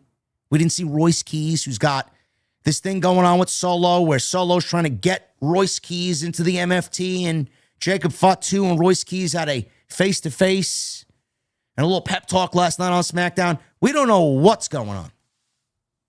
But no Usos, which is slightly disappointing because their television on Monday and Friday night has been fucking flooded with Jimmy and Jey Uso. Now, Roman did tell them to stay in the back. But again, another instance where Fatu's got the tongue and death grip on Roman now, once, twice, 3 times. Tonight being the most offensive. Roman was spitting up fucking everything tonight. I mean, he was foaming at the fucking mouth with that tongue and death grip applied by Jacob Fatu. No Jay, no Jimmy. I would understand that people are disappointed that we didn't see them. I would understand that you're disappointed that we didn't get at least some forwarding of a storyline. But we got Jacob Fatu now kind of transforming into his own version of the Samoan Bulldozer. You got to give us a little bit more, though. It's a PLE. This is where all the big shit, this is where all the good shit should be happening to get us excited about watching the television show. There's only so much excitement that you could get by watching Jacob Fatu destroy Roman Reigns. Is that going to be enough for you to tune into the show on Friday? Now, you got to give me something else. You got to give me a little bit of drama. They didn't do that. They didn't supply that tonight. Great main event. I could have watched it go another 10 minutes. IYO and Asuka killed it. My favorite match of the show. The Danhausen stuff. Get it the fuck out of here. Trick Williams and Sami Zayn. Decent match. Not premium enough for me. More so TV. Seth Rollins and Bron Breakker. Solid open to the show. I thought that they did a very good job there, minus the miscue here and the miscue there. I'm assuming they'll get back on track. They'll continue that storyline going into the next PLE. All in all, I thought Backlash was a thumbs-up show, minus the fucking nonsense. I felt like it flowed better. I felt like we got much more in the way of pro wrestling, which didn't make the commercials stand out as fucking just overly offensive. But man, like I said in the beginning, man, and I mean that from the bottom of my soul, these shows don't feel premium. When these shows start to feel like an extension of the TV show, that's not a premium live event. When these shows are basically a Saturday night's main event rebranded as a PLE, that's not a premium live event. You got to do more. When you're giving me 2 matches, when you're giving everybody 2 free matches and then saving the 3 matches for the PLE, that's ripping off your audience. You need to give me 2 more matches to make sure that premium live event feels fucking premium. You can't give 2 matches away to everybody and then ask everybody to pay for 3 matches. The fuck are we doing? Was Backlash a redemption show for Triple H for how bad WrestleMania Night 1 was? I don't know. They gave us more wrestling. The show flowed better. We got backstage interviews. We got video packages. We'll see. We'll see. Now we go into Monday night. It's a brand new week. Do they keep that little momentum they have? I'm not holding my breath. Thank you guys for a great stream tonight. I hope you enjoyed it. We're going to get into your super chats right now. We have 3,500 people in here, man. Round of applause for everybody in the chat, man. I appreciate you guys very much.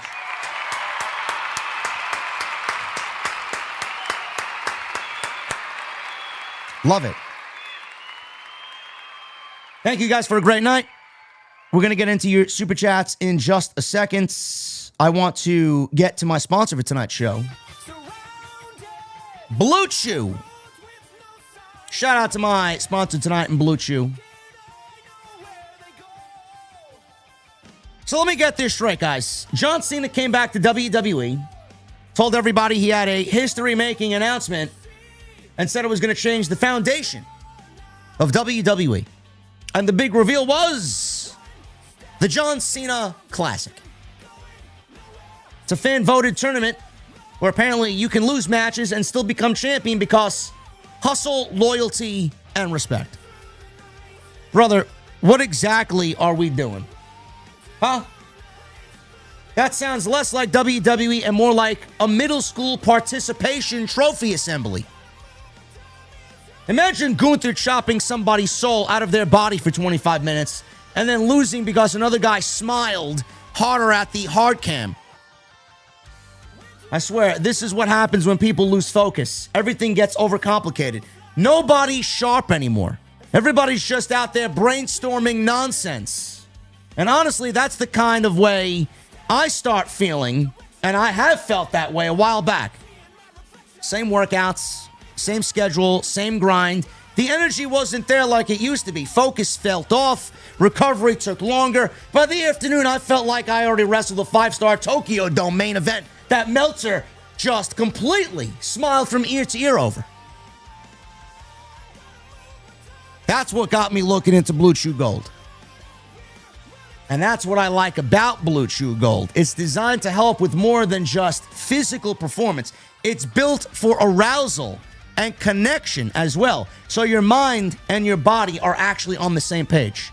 Because being physically ready and mentally locked in are two completely different things.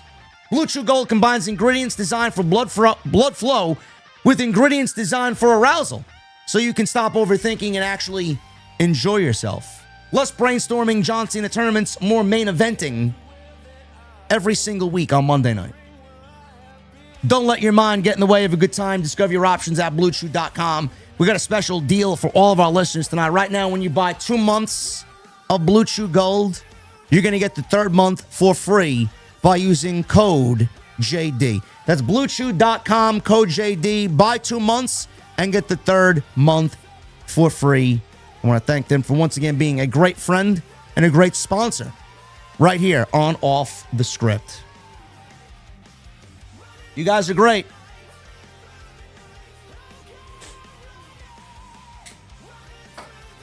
Let's get to these super chats. I know we got Michael Krause starting us off. Michael, JD, OTS, welcome to Adlash Commercials. Yeah.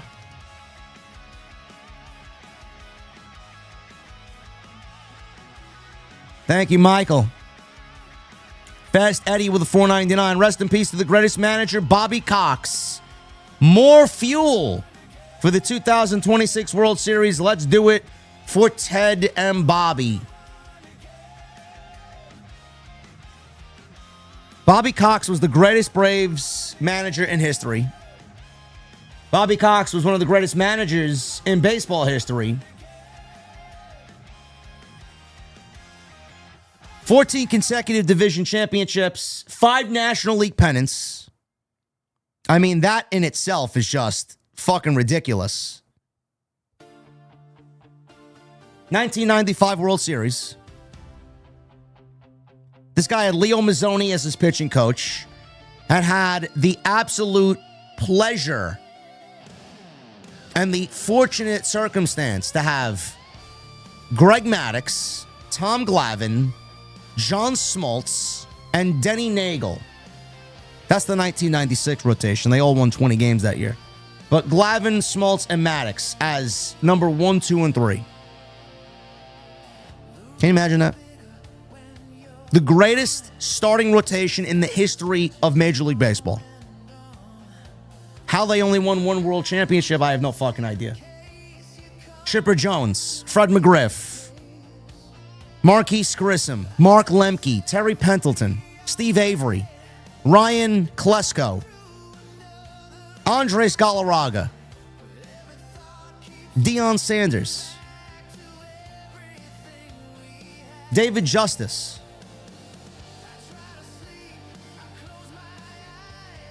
2,500 wins, 2,504 to be exact. 4th most in Major League Baseball history, and was inducted into the Hall of Fame in 2014. Watching that man manage, man, was a thing of beauty. I feel like our childhood, man, is slowly leaving us, you know? It just does something to you. I didn't even know he was. I don't know what happened. I don't know if he died of old age. I don't know what he was dealing with. But you know, to us Braves fans, he was much more than a manager. He was legitimately the heart and soul of that team. It's crazy. He will be missed. He will be missed. Sid Bream. Can't forget Sid Bream, bro. Andrew Jones. It's crazy. Yeah, that's sad, man. Him and Ted. Bro, if that doesn't get them a World Series, man. I remember when they won the series a few years ago. Who was it? Hank Aaron passed away? Hooligram, you'll enjoy this if you're listening, bro. You know, the Illuminati sacrifices. I said it, man.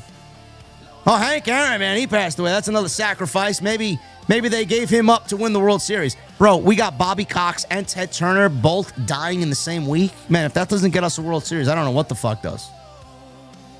And I gotta throw John Sterling in the discussion, too, because John Sterling also had a stint with the Braves. Are we setting up for Yankees-Braves World Series? I hope not. I hope not. Fast Daddy, thank you, brother. Timothy with the 15 months. Rest in peace, Bobby Cox. Yes, I just went over all these stats. 2,504 wins, 4-time manager of the year, 14 divisions, 5 World Series appearances, 1995 Braves title was the greatest season of my childhood. Absolutely.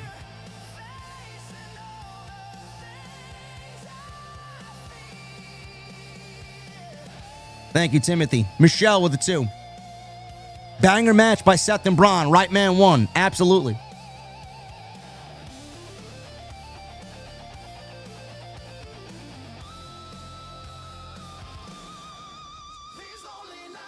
Mark Davis is the new AEW National Champion. I got tipped off on that about 5 days ago that he was going to win the title. Why? I don't know.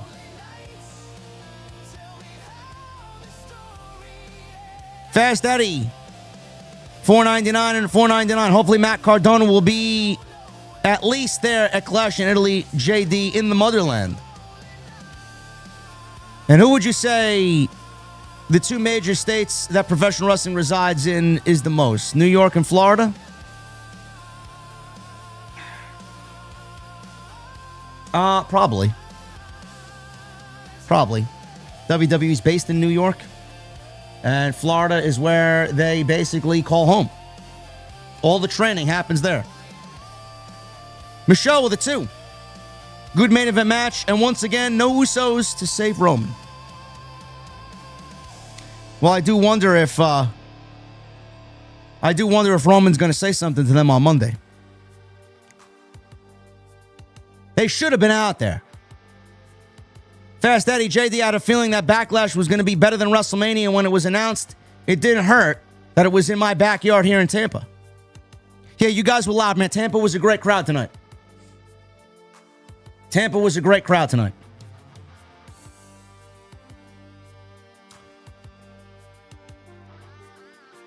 How did the Collision show tonight look on the golf course?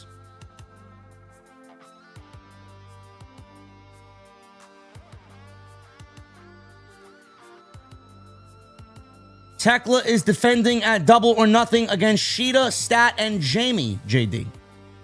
Oh, so because they have nothing for Tekla, they're just going to throw all of the random women in one match. Okay. Yeah, that really makes it a lot more interesting.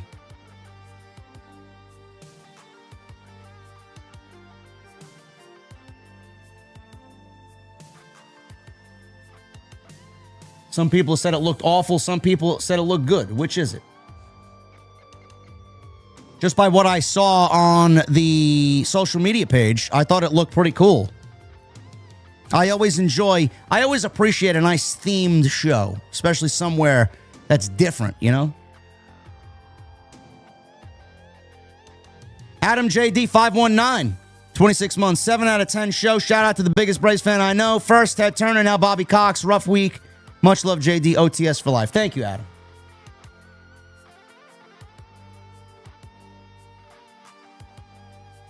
Catherine Solo with a $2 super chat. This entire show was so predictable. That's a problem across both companies. Big problem. Luca with a 13 months. Luca Blight. Not bothered that I missed Crack Trash, especially as I saw the results update online. 13 months with the best of the best. OTS for life. Yeah, thank you, Luca. They're announcing the Owen bracket on Wednesday. Are the Braves killing the Dodgers? Finally. What do you mean by killing? Yeah, that's a killing, all right. Top 9, 7-0. Oh, boy. Darby and Okada is Wednesday. Justin with the 199. Rest in peace, Bobby Cox. He's in a better place now. Sidro with a 5. Why did Poland fall to the Germans so quickly at the start of World War II? They did not see it coming.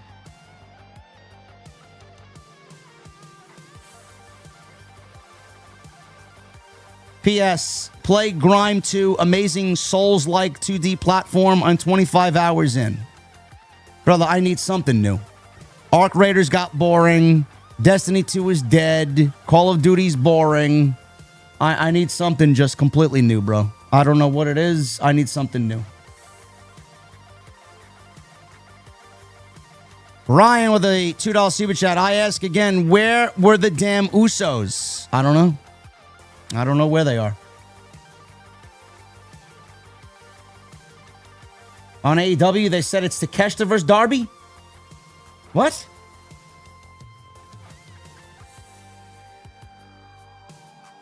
Huh? Okada is out dealing with family issues in Japan?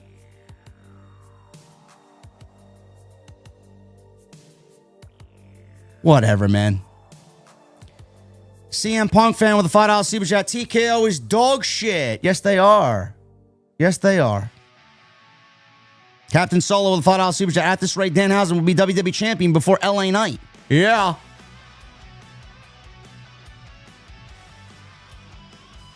Jorge with a 6 months. Hey, JD, I went to the Squared Circle Cafe and I enjoyed it very much. Question, what do you think is the biggest rival for the Braves? Much love, JD. Thank you, Jorge. I want to go. I think I may go before Double or Nothing.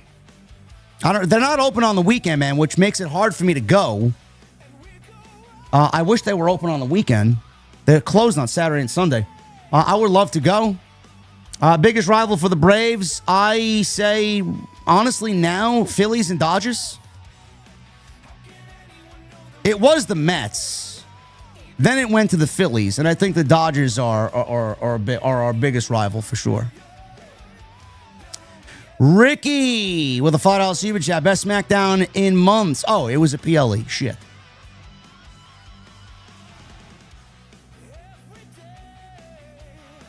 Certainly felt like a SmackDown, Ricky. Frank with a $5 super chat. Nothing special about this show. It was a glorified house show with a John Cena AEW tournament announcement. Hashtag American Idol Wrestling. Yeah. Yep. Exactly what it is.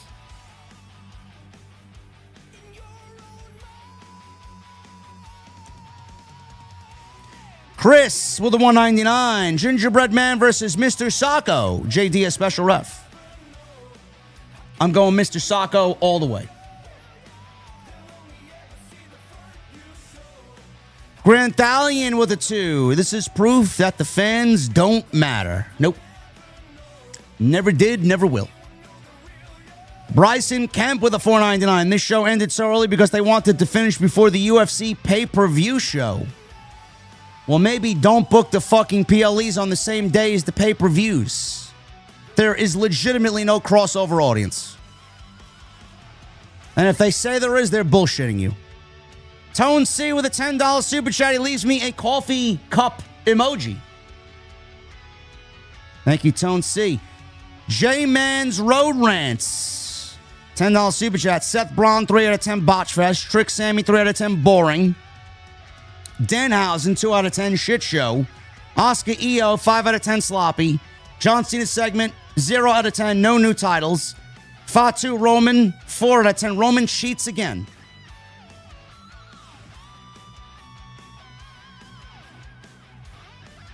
A little harsh. I'm going to assume J-Man, you didn't like the show.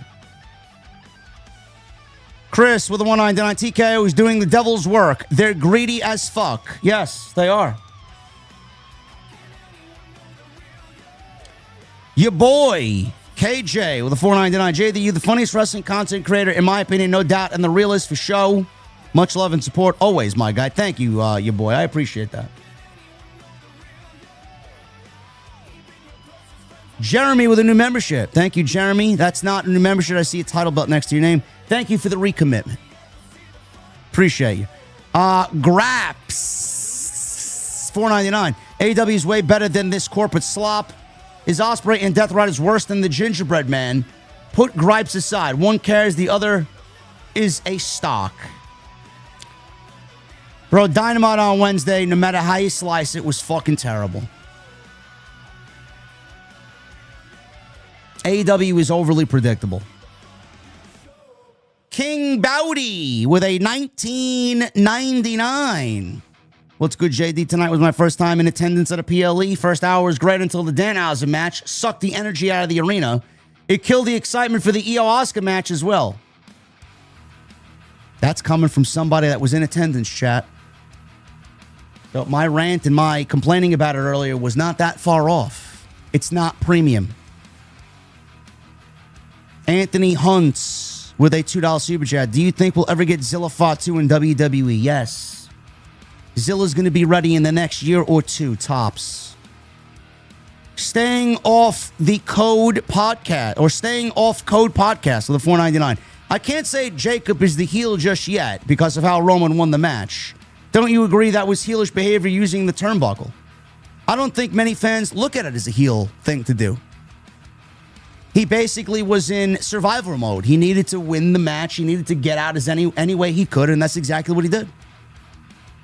They'll probably use that angle as he accidentally pulled off the turnbuckle pad. He didn't mean to do it. Cole World, 18 with a $4.99 tonight. Had more match time than WrestleMania Night 2 and 3 minutes more than Night 1. Crazy, ain't it? Yes, it was Triple H's redemption story. That's what it was.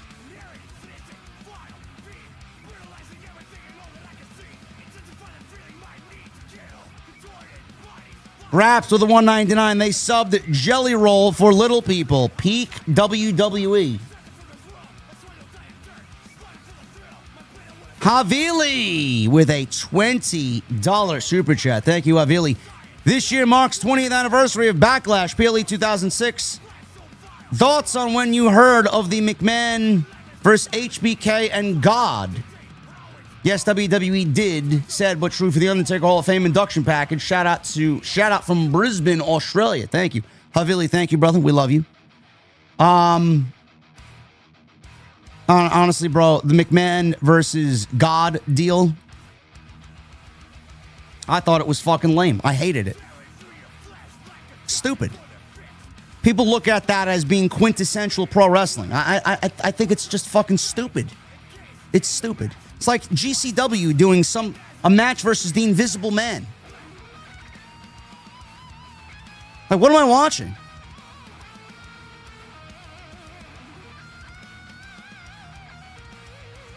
Daniel Mills with a $4.99. I was there tonight. The crowd was pretty in it tonight. Yeah, you guys were loud. You guys were loud. Arcade the Hedgehog with a 2. Maybe that type of heel reminds him of Kurt Angle. Nike fan with a $1.99. Who put Marco Stunt in the mini housing costume? Marco Stunt would have been better, honestly. Scorpio Joe 21 with a $10 super chat. You know, with the way the IYO vs. Asuka match ended, it makes you think how it would have looked or felt if it was on the WrestleMania card with Kyrie. Don't get me started, Scorpio. Don't get me started. Michael Krause with a $2 super chat. JD, you know a Travis Classic is next. LOL. Yeah. Travis Scott Classic? I can't wait, Michael. I can't wait.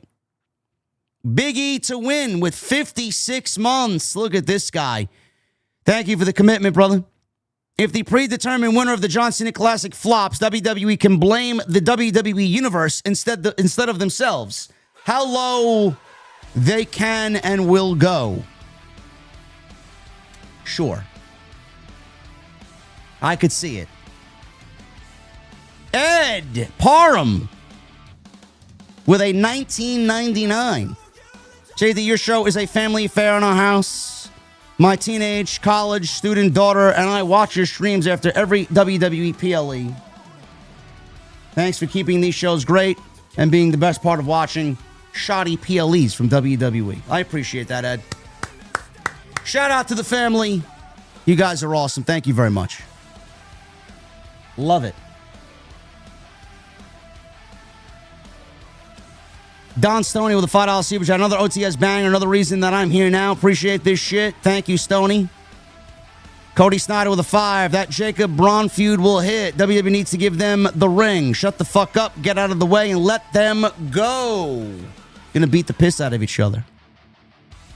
It will. You got to give them time to marinate, though. Rep Morgan with a 5. You could always hop into the Last of Us Factions multiplayer. It's good fun. I've been on it for 10 years. And Bobby Means with a 10. Rest in peace, Ted Turner and Bobby Cox. Been a Braves fan, it seems like forever now. I'll never forget the worst to first in 91. And imagine Braves Yankees in 2021. Or 2001. I don't want to remember that. I hated that series.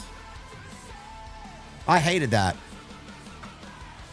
Anyway, guys, I'm about to get out of here. I appreciate you all. Thank you for a great stream tonight. I felt like we killed it. You guys are great, man. Next time you see me, we'll be live on Monday night for Monday Night Raw.